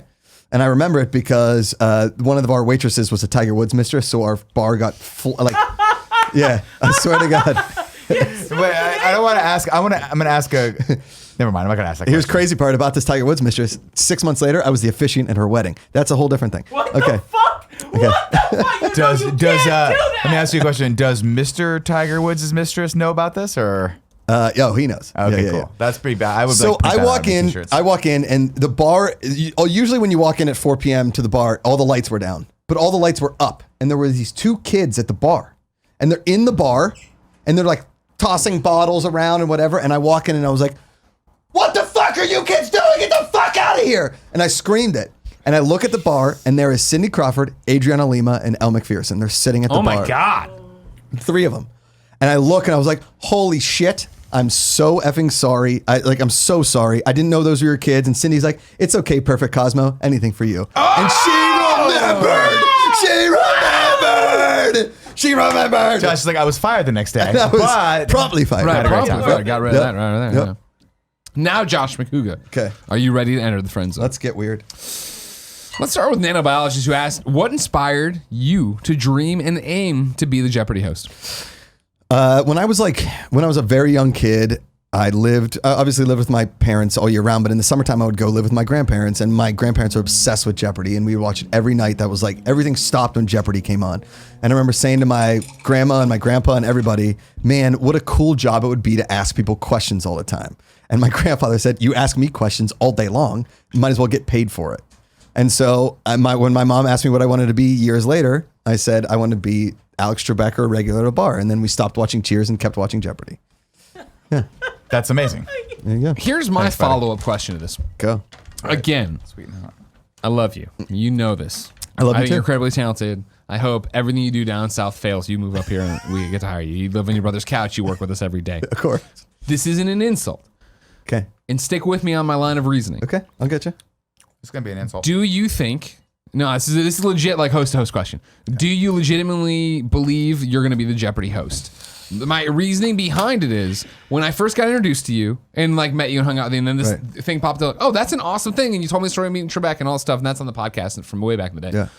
It was then the belief that when you came in and did not Josh belief Pretty. when you came up and did Josh Pretty with us, and like, don't get me wrong, I'm not throwing stones. Got hammered with us, where I was like, oh, like I'm no longer on the same track of this is serious or a bit, because in my head like for me as being Greg Miller and who I am, Yeah.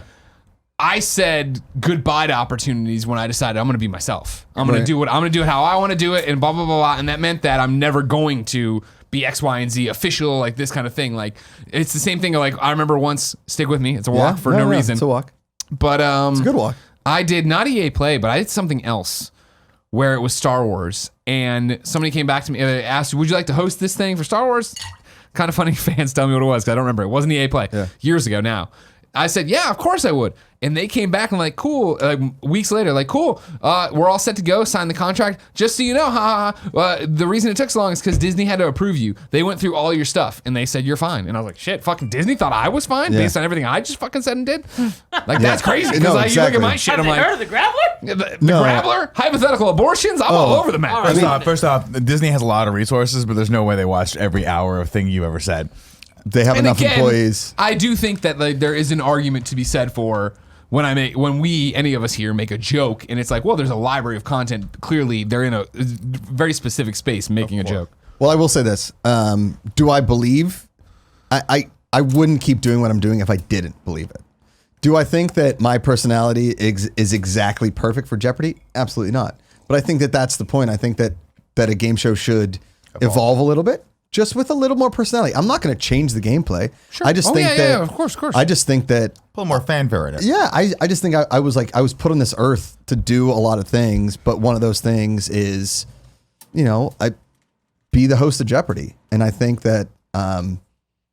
Even though I'm wild on the microphone, I have a good time, whatever. I think Alex Trebek has a good time. Oh, yeah. I think that a lot of people have a good time. Fuck? How dare you? I think a lot of this country. God, I insulted doesn't- Josh you think Macuga, he so doesn't Josh drink? Macuga Jr., fucking Scrappy Doo here's got to come on. I'm talking to the big dog. Eat your food back there. You want me to stir your bourbon Eat with your my beef Jack jerky? Rinks. Yes, I would love that. Wait, have you Sour, have you been to? Do you remember back in the day at E3 when there was that Wolfgang Puck in LA Live? Yeah. You know the Wolfgang Puck. yeah. They had that. I beef. thought you were gonna tell me fucking Wolfgang Puck was doing something at E3. I was like, No, what?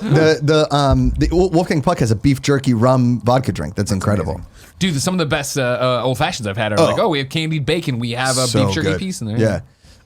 But yes, I do believe I'm going to be the next host of Jeopardy. Do you think about what I'm talking about though? Of like ABC? 100% ABC, NBC. It's a national. I mean, it doesn't the thing is, matter. though, It's an like- affiliate. It's a syndicated show. My apologies. So it's like I wouldn't say in Josh is not Pittsburgh. like family friendly though. But I mean, like, here's the thing: is like, we again, even you and me talk about this all the time in terms of what we do on the shows. Of like, family friendly is one thing, but And also- hey, we're the ABC affiliate or whatever the fuck. We're announcing the new Jeopardy host. It's Josh Macuga. That's awesome. The Wildberry fans go crazy. This goes crazy. But then somebody like. Is They like, find I didn't this like offensive. that guy because during the Kind of Funny stream, he said X, Y, and Z and did and blah, blah, and they have a clip of you being like, No. blackout drunk, unable to understand the Newlywed Game. And it's That's like, true. that's like one of those things of fact finding for an agent they have to be ready for, right? I think so, and I think I don't think that I've said or done anything in my career that is beyond or offensive enough that I wouldn't get hired for something. Let me say this: my buddy Hassan Minaj, who was on Daily Show, Cool and thing to then was on Netflix. What was the show? Tim loved it. Patriot Act. It's Thank you very incredible. much. It's- Tim actually requested him for Dude. We Have Cool Friends. So if you're gonna give me a do you hookup want- to meet him, do you want me to? Yeah, for Okay, sure. Because I'll Tim would reach love out. that. Get the fuck Yeah. out. You crazy. I mean, I'll reach out. I can't guarantee you anything, but Oh, he's no, I know that. honestly, he is. I think he's from up here, if I'm not mistaken. I think so, he is, right? actually. Nick And doesn't he's an amazing guy, like one of the most genuinely cool dudes of all time. And he and I had this exact conversation about when he got the Daily Show, and then they got Goatface Comedy. His buddy Asif Ali is a really good buddy of mine. Their other buddy Fahim Anwar is a really good buddy of mine. And when he got Patriot Act and stuff, he was like, dude, Netflix, nobody is vetting anymore. They just want the entertainment quality. But not to say that like out of my 30-some thousand tweets, because I looked the other day, I was like, sure. I don't know how many God, times have I yeah, tweeted? no Who way. knows, right? Is some of them offensive? Maybe. Of course But I'm they are. not saying the N-word on any of them. I'm not doing it. But I'm also just very honestly myself. Yeah, And if I can't be that, what am I doing? 100%. And if I don't get Jeopardy, which will crush me, I know that. But I'm also realistic that maybe Ryan Seacrest will get it, or Chris Harrison will get it, or somebody will get it that's a little more established and just whatever. And that's how the business works, because a lot of game shows now are just let's give it to celebrities because they can host, and sometimes it works, sometimes it doesn't. Jesus. Yeah, Would you carry the hate? I would still love to be able to host and I have multiple different game show ideas that I would love, that I've pitched places and there are places, and if I get to the point where I have that kind of thing, then yeah, I do it. Cool. Yeah. I just Is that a wondered- good answer? That's a great answer, because I mean, I think it nails it. Of like, that's the weird thing with you. Stick with me. Is that you are the parts I think everyone who watches this show or listens to this show understands about us, and the parts of LA you tell us about. Where that's the biggest thing for me. Of like, of hey, guess what? My entire life's been lived on video and podcast, Totally. which means I've said stupid and I've done horrible shit. Yeah. And when you call me on it, I think the test of my character is me going, yes. I did fuck up, and I regret that decision. I shouldn't have said that. I 100%. shouldn't have By done that. the But way, like, that's and I know we're paying ourselves. no, I'm a dirtbag. I'm a scumbag. No, there's a lot of jokes that we've said that maybe some people don't like, Oh, sure. but that we would stand by. Like, No, you see what I'm 100%, saying? 100% is that I don't want to there's say a that like conversation. everything we've done in the back and in the past, we're like, we're going to burn that down. as we Sometimes fucked There's up. a We've conversation grown. to be I'm said like, for sure that we still say I'll get crazy called on shit. something and I'd offend me. I understand that's what I'm doing Yeah. and that's what the show is and that's who I am. I'm not saying I back down every time, but I'm saying they're for sure in my 13 years of shit. Have you seen what Joe Rogan says on his thing, on what Howard Stern says on his show? Those things, they're hired by NBC all the time. He's hired by UFC and Fox and ESPN. Like these are people that it's now. I mean, and listen, I'm not comparing myself to Joe Rogan No, or I was Howard gonna say, Stern. I was gonna say with UFC, You want to fight him? I'll fight. UFC doesn't have a leg to stand. I mean, it literally is one of the most brutal things you can watch. Yeah, but so it's Joe Rogan still on making an major off-color network joke. television. That's still on major television. Same with America's Got Talent. Howard Stern was at one point considered the worst person in America, and then he was hosting America's Got Talent for 4 years. At the end of the day, like. And how First about off- those magicians on that? God, they're so cool. At the end of the day, though, I feel like the general public Magic is just the coolest, Kevin. is smart enough to understand that if you're watching a comedy show or you're watching a show like Howard Stern, you're going there for that specific vibe. Yep. That's the culture, and it doesn't necessarily have to be that everywhere else, right? At the same time, too, like, I mean, there's something to be said for like, yeah, people are culturally like are aware of and more sensitive, but at the end of the day, Howard Stern has a fucking huge audience, and they got to make money. People got to watch this shit, and lo and behold, people who aren't afraid to speak their mind or maybe say something crazy for the sake of like making other people laugh, they get big audiences, and that's what people like. Maybe to answer your question too is maybe if they hire one of these other hosts to do Jeopardy, it would just do the same numbers. And what if they it'd do hired more. somebody that they never heard of? I 1000% think it would do more. Right? Because guess what? Jeopardy is a brand. Yeah. The people whose lives revolve around watching Jeopardy, and this is me casting shade, in the same way that I read comics. Because you're talking to one of them. Exactly. When the people who watch these shows. The team tournament finals tonight. It's going to be amazing. All right. Well, now you Sorry. just dated the show. Sorry. The fact that these shows are part of people's regimens and schedules, right? That Jeopardy viewer probably isn't going away, but bringing in a Josh Macuga suddenly brings in a bunch of kind of funny best friends who don't watch Jeopardy. Totally. And Collider granted, too. maybe they're there for the first week, but there's also 5% of those people and Collider fans stick around. That's a plus. No matter what happens, though, like I don't see when Alex Trebek does step down, they're going to take a dip in the ratings. I would imagine. Oh, probably. Because it's going to be different. It's going to be Honestly, a different I think show. it'll be an initial up. Because I think it'll be an They wanna up with see his it. final thing, and then I got to see the new guy, and then it'll be the my Well, it's like Fallon. curiosity's over. It's like Fallon. It was like Colbert. Right, It was right, like It's like anything. Jay Leno when Jay Leno took over the famous Did Late you guys Night ever Wars. read the Late Night Wars? You ever read that? No, book? I saw the movie. Watch though. the documentary. The movie. documentary is Fucking really good, great too. movie. Yeah. Great movie. It's on HBO still if you guys want to watch it. Yeah. Yeah. I love Crazy. you guys. This is a lot of fun. We love you. I'm telling you right now, how was the beef jerky and the bourbon trick? I don't know. In the bourbon, it's great. It's fantastic. Yeah. I wouldn't eat it during a show like some savages. Forget the name of that bar that Fucking hungry, had bro. this famous beef jerky, burf drinky? Beef jerky. Beef jerky Burf drink. jerky. This plays well into the next question. Mitchell C. Feld says, "Is there a point where you think to yourself, I've had too much to drink tonight?" Yes. The answer is yes. And Do usually, you think you have an alcohol problem? no, Yeah. I don't. I mean, because And that wasn't like an antagonistic question. No. Like, it's just Because I drink on the weekends or hang out, but there aren't like weekdays where I'm like I gotta have a drink tonight. Like the wife and I might have one glass of wine, Of course. a couple times a week, whatever Yeah. during dinner, or I go out on Friday with the boys, or we go out and have a couple drinks. I'll be honest, my only vice in this world are Cheesecake Factory gin martinis. I swear to God. Why Cheesecake Factory? Cheesecake Factory gin martinis, or their martinis, are the best martinis in the world. Wow. I've never Wow. Mastro's, Morton's, Ruth's Chris. Okay, well, you're just going to chain restaurants, but yeah. I know, but I'm talking about like bigger name, expensive restaurants. I've been to expensive places all over. Like we have our own dirty olive juice. I'm like, this isn't what I want.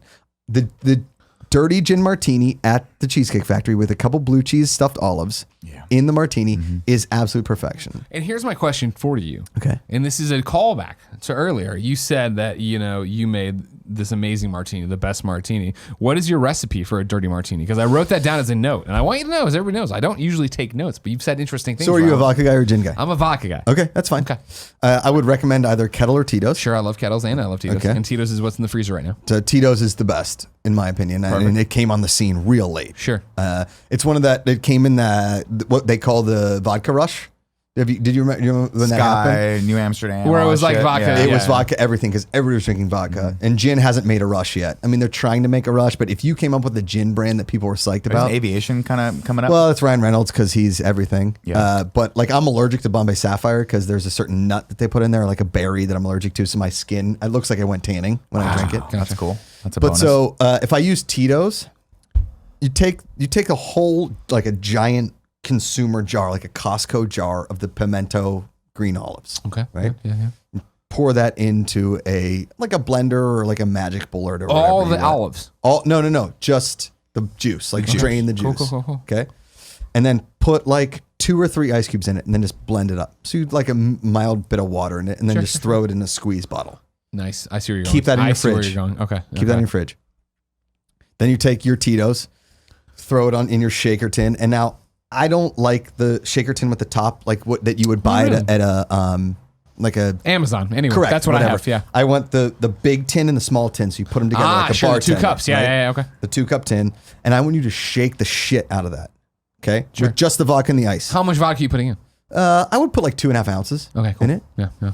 Shake it. Take off the small cup. Now you put the dirty. And you How much dirty am I putting in?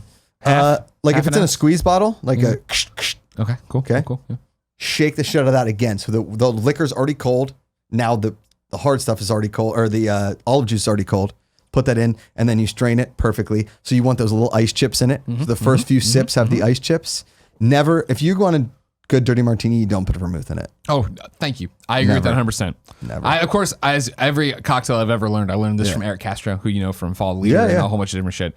And so, December, me and Jen were like, we want martinis. And I hit him up during our Christmas break. Yeah. And he gave us a killer dirty martini recipe. But it was the same thing of no vermouth. No vermouth. Like, don't put vermouth in And anything. usually leave about a finger at the top. Okay. Because you need to walk it around. Oh, sure. Yeah. And if I'm going to a party, entertaining, aren't I? yeah, if I go to a party, I'll request it in a bucket, or as you would call it, tumbler. Ah, okay. Excellent. That's the bartender term. Now, what for do you garnish with? I would do an olive. Just the olives in it, right? A couple olives in it. And there's nothing better than, again, if you wanted to go fancy as shit, take honestly, 2 specks of blue cheese to shake in it. So you get that flavor of blue cheese is so big, you can strain it in there. And then great. blue cheese olives. Because Because you're a blue cheese fantastic. No. guy. You're a He's ranch not. guy. I'm a ranch guy. Yeah, he's not a blue Jen, cheese guy. huge blue cheese guy. We're throwing a dinner party today if you want to come make drinks. You have to stand in the corner and not talk to us or eat our food. Yeah, they have a bow tie for you. That's it, though. Do I have to you dress and up? Portillo. Do I have to dress up? No. Oh, interesting. I was supposed to fly out tonight, but maybe I'll stick around. All right, what else you got? Yeah, I'm in the friend zone. I'm looking right now. Here's where I want to go. There was an insult, of course, from Neil Quigley, who said, "Why are you so much cooler than Nick?" Yeah. And I mean, we all agree with it, and we know because of many I don't different think reasons. that's true. I think we're all pretty nice guys. But We're then cool guys. Connor, Oh, nice. Connor Brosty chimes in and says, "Josh, Yeah. out of all the celebrities you have met, which one stands out the most, and why is it Nick Scarpino, the host of the best show on the internet?"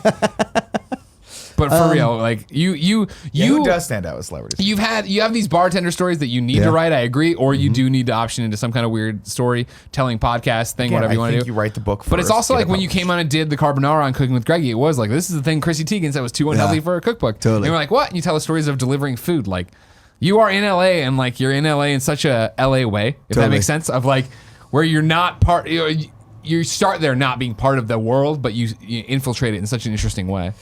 It's like Here's what I'll say we'll do. We'll do. You and I. Okay. Okay. You write a screenplay called Adventures of an LA Actor, and it's just about your life and your progression, and all these crazy stories get into it. And then the last episode, I finally book a sitcom. Yeah. Just like extras. I think it's pretty good. Extra. That was actually a pretty depressingly decent show. Extras? Extras. Yeah, it's fucked It was up. George Clooney. You know, he produced it. Did he really? Yeah, Oh, I he didn't know produced that. it. That's funny. All right, so best celebrity encounter or Yeah, like best the question was, of course, out of all the celebrities you've met, which one stands out the most? David Bowie for sure. Yeah? Yeah. Just because he's Bowie, or do you do something crazy? Well, so I mean, it's David Bowie. You know what I mean? Exactly. Which is really cool. And if you say David Bowie, I feel like 99% of the population knows who you're talking about, right? Like if I were to go to India in like a remote village and I said David Bowie, some kid would be like, Ziggy Stardust. You're like, okay, you know? David, so I was living in New York, and this isn't even an LA story. I was living in New York, and I was bartending at this corner bar. It's called the Spring Lounge. And we were famous because we had this like taxidermy shark on our wall. Of course. And the shark was going like, If you're an audio listener, the shark was roaring to the left. Yeah, to the left. So I would bartend like 3 nights a week usually. And, you know, bars in New York are open until 4 a.m., which Sure. is the worst thing 'Cause those for a people know how to bartender. party. Yeah. Worst thing for a bartender, best thing for a drinker, but also best thing for a bartender drinker. Right? So at about like 3 party going. a.m., Yeah. we'd have like 5 people in there. And I'd be like, all right, we're closing in 35 minutes. Let's get drunk. And like, we'd all get drunk together and, you know, whatever. And I'd like rack up their tabs and they'd be so drunk they'd just pay them. So, Wait, you're stealing money from people? of course. Okay, just make sure. Oh, they're getting something out of it. They're getting A something hangover. out of it. I was also 23 years old, Greg. I was trying to make some more tips. Of course, I'm sorry. You've grown up. 11 to 4 a.m. tip. Yeah, go fuck yourself. So That's the bourbon speaking. He loves me. Don't worry about it. So up the street was this bar called talked about Synergy, and a couple of the guys that were trainers would always come and drink at the bar. And I was like, listen, I like to work out. Could I get a free membership if I gave you guys like a bunch of free drinks each month? And they were like, sure. I was like, listen, it can only be beer or like well. And they're like, sure, no problem. So I start working out at this bar up the street. Or this working out at this bar, working out at this. They're like, yeah, we'll do it. We'll train you while you serve while us. you serve. So I go up to this gym. It's a nice gym, and the guy that was the head trainer was this British dude, and it was right before the 2006 World Cup. Lest we forget. Italy won that one, and I was living in Little Italy at the time, which was awesome. Beautiful. That's where this gym was and everything.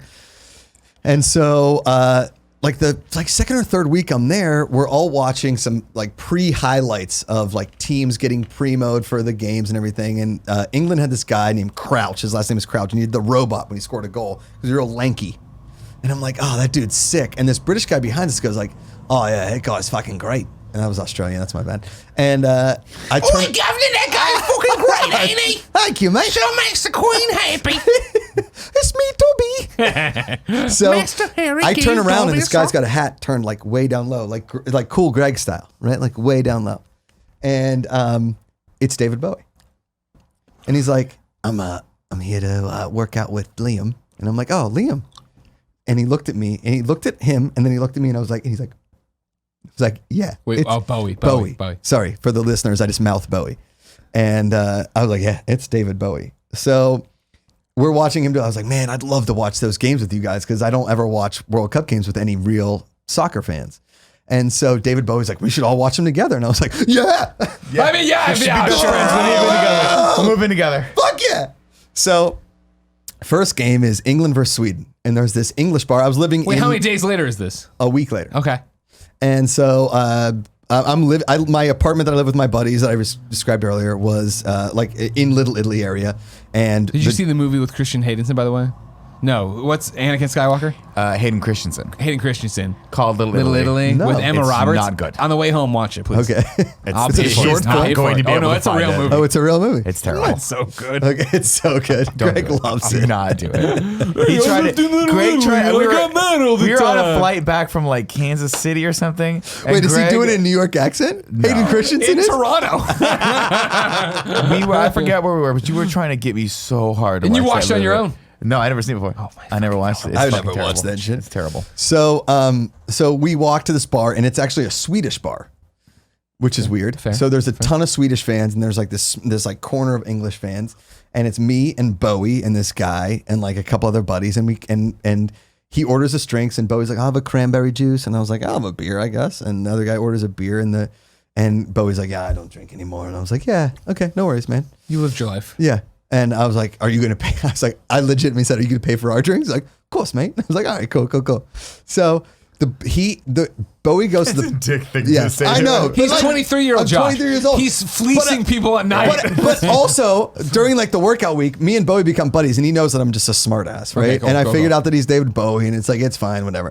I figured out. Like you cracked the code that Yeah, Bruce the Wayne code, is like, Batman. David, Did the whatever. eyes Like, ever trip we're you all out? fucking with each other. You know what I mean? Like it's a funny relationship. So we get to this thing, and he walks to the bathroom, and all of the bartenders come over to me. And she's like, "Is that David Bowie? Is that David Bowie?" I was like, "Yeah, it's David Bowie." And like, holy shit! And everybody's kind of freaking out, right? England and Sweden tie 2-2, right? And Bowie's like, "So we didn't lose, so you have to watch the game, and you have to watch the game with me next week." And I was like, "Okay." Oh man, twist my Oh arm. fuck! And that's the worst. Whatever. How much are you talking to David during The whole time. I'm sitting next to About him at the bar. what? That's everything. We're talking about Afghanistan. We're talking about the war. Like, cause it's 2006. So the war is raging on in Afghanistan. Like the But you're American not like troops. diving back into old shit of like, No, remember no. Labyrinth? No. Well, everybody always asks me what my first question to David Bowie was. And I was like, hey, how did you learn that thing with the hand with your ball? That's the first thing I asked him. And he was like, mate, that was a hand model. Like you never saw me moving the ball. It was always my close up of my hand. I love you, and this is the worst David Bowie impression I've ever heard. Okay, Just say it as Josh. All right, fuck off. All right, anyway. I like it. I like when he does the accent. Fuck you, Greg. I'm on the story. So we watch the next couple of games. We watch, and England makes it, I think, to like round of 16. They get eliminated. And me and David Bowie have like struck up a friendship. Like it's been pretty fun, This right? is amazing.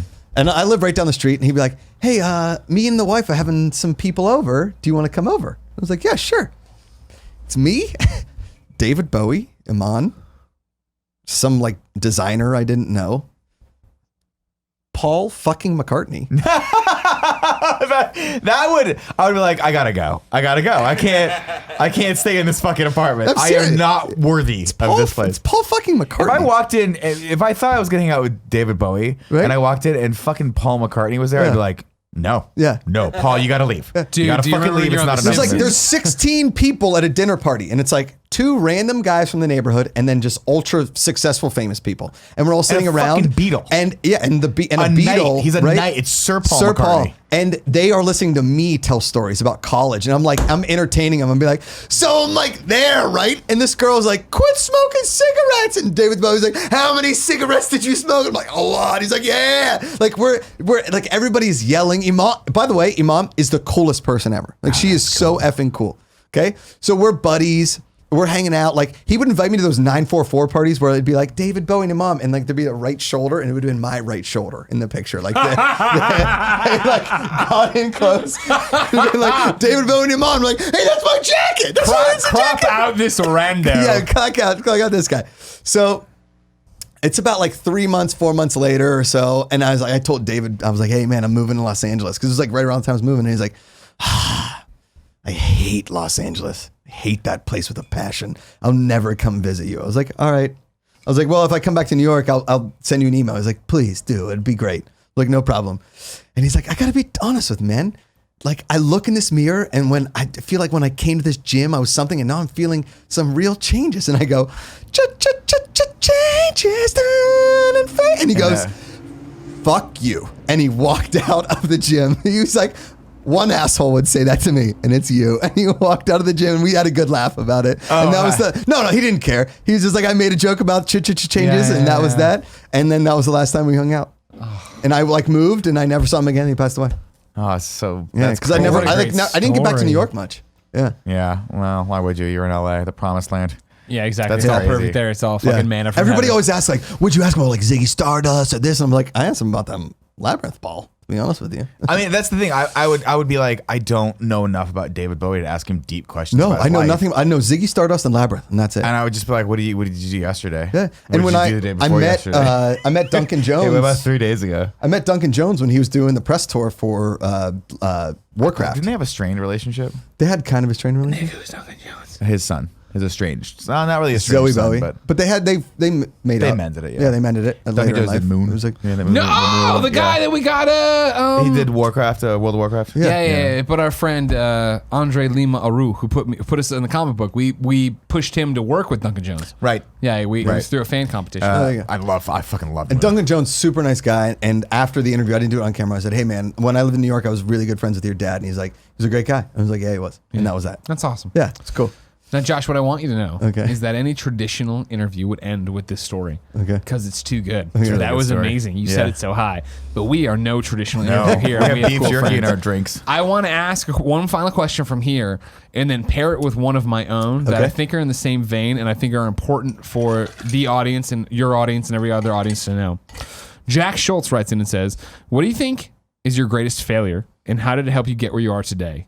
And then my question is, the things I struggle with as an entertainer or a personality or whatever you want to call us, right, is that when people talk to me about who I am on camera and who I am on Twitter and what I am on blah, blah, I'm always like, you have to understand that is me being the person I want to be. When in reality, I am not that. Right. Yesterday, I did 4 shows, and it was exhausting, and I picked up a whole bunch of different things, and I went home, and I collapsed on the couch, and my wife came home, and I wasn't the person I wanted to be with her. Right. And it wasn't that I was mean to her, but I was like shorter than I wanted to be, and I had to get up, and I eventually ate, and then I kind of got on track, and I wasn't there. You talk about going out with your friends, or your brother, actually, to a random place and being like, oh, this is going to be a story you're going to tell, right? Like, are there moments for you when you're not that person and you are down and you're not enjoying it to that level of life? Because I look at your Instagram and I always talk about social media, whether it be Facebook, Instagram, Twitter, or a highlight reel. Totally. And I look at yours and I'm like, fucking Josh Macuga is living the fucking life. Wearing Pittsburgh shit that I wish I had for Mizzou and doing all this crazy shit and you're always smiley with us and stuff. Yeah. Like, is that what I want to Jack's question of your greatest failure and what you learned from it, but then also like there's a Josh that isn't this happy all the time, right? Sure. Yeah. I would think. Okay. I mean, sometimes man, that's a tough question. Sometimes failure is not exactly failure, right? Sure. If I look at how I behaved in certain situations with certain people, and I walk away from it and think, man, that just wasn't a very nice thing to say, or like that wasn't a really good look, or you just weren't a very nice person. I don't know if I have one exact failure, like my biggest failure. But there are certain failures in my life that I think about all the time that maybe I'm not comfortable about talking about. Of course, on the microphone. You don't need to be. But that I think about all the time. Yeah. You know what I mean? Yeah. There are certain failures to my parents. There are certain failures to my wife. There are certain failures to friends that aren't something I ever want to bring up. But every time I think about them, like I definitely feel less than. Sure. That helped me grow into a certain extent. But to be honest with you, and I think my wife might tell you, is I always try and have a smile on my face. Sure. When I was a kid, I was like probably 13. We had this babysitter. She was amazing. Jessica Newsom. I had the biggest crush on her in my whole life. I was Have like, we looked up her lately? Are we keeping Facebook she's contact? married, a couple kids. Lives in Montana. Have her address. No if big anyone deal. would like She it. works at this one place, Yeah. 9 to 5, Tuesdays, Wednesdays, and Thursdays. I wear a hat when I go. She was amazing. I mean, I remember me and my brother in like, this is probably like 15 years ago. And he, my brother's 2 years older than me. And we were talking about like our babysitters growing up. And we always talk about that, right? Have you had that moment with your current wife, and this is a complete diatribe for your very heartfelt moment, of like, I don't know if you have either, of like, where Jen came home, she's like, oh yeah, blah, blah. And I was like, and yeah, this kid, I knew the kid or whatever, she's like, I think he has a crush on me. And I was like, for a moment, there was that moment like, wait, no, he's a 6-year-old. Yeah. Why am I like offended that this, like, why am I getting jealous all of a sudden? No, I was, this is a crazy story. No, I can honestly say that's never happened to me, Greg. About I want to fucking punt that kid through the goddamn Do it! Hey, Garrett! No. So about 2 years ago, I went to a golf course, and the guy working there comes up and he's like, hey, are you Josh Macuga? And I was like, yeah. And he was like, yeah, I used to be in love with your wife, Amanda. And I was like, well, it wasn't my wife. So it was a girlfriend. Interesting right? opener. I used to be Okay. in love with your girlfriend, Amanda, her last name at that point.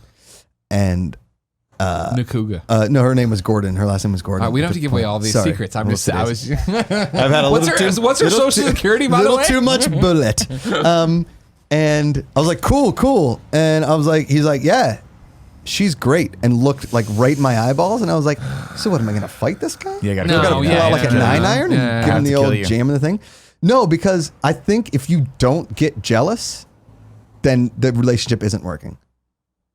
Sure. Well, I mean, like, I wasn't like really jealous of the kid, but it was that weird thing of like, that's a weird thing to say. In the same thing, when we went to Quebec this last time, Yeah. we went over and did this thing, and Oh, you're speaking like a real Canadian. Quebec. I finally got corrected. By everybody who was like, all right, you've hung out with us long enough that you should be saying Quebec, not Quebec. And I was like, really? Fuck, Really? why don't you say something? Yeah. But it was the same We thing where we swung were and out, missed. and I was like, it's all happening in French, but I'm like, this guy seems really into my wife. And like, I'm the dumb American, I can't even talk But you to can anyone. see body language. Exactly, and then when we got international later in the language. car, and Jen's like, "Oh yeah, and that one guy was super." I'm like, "I thought so, right?"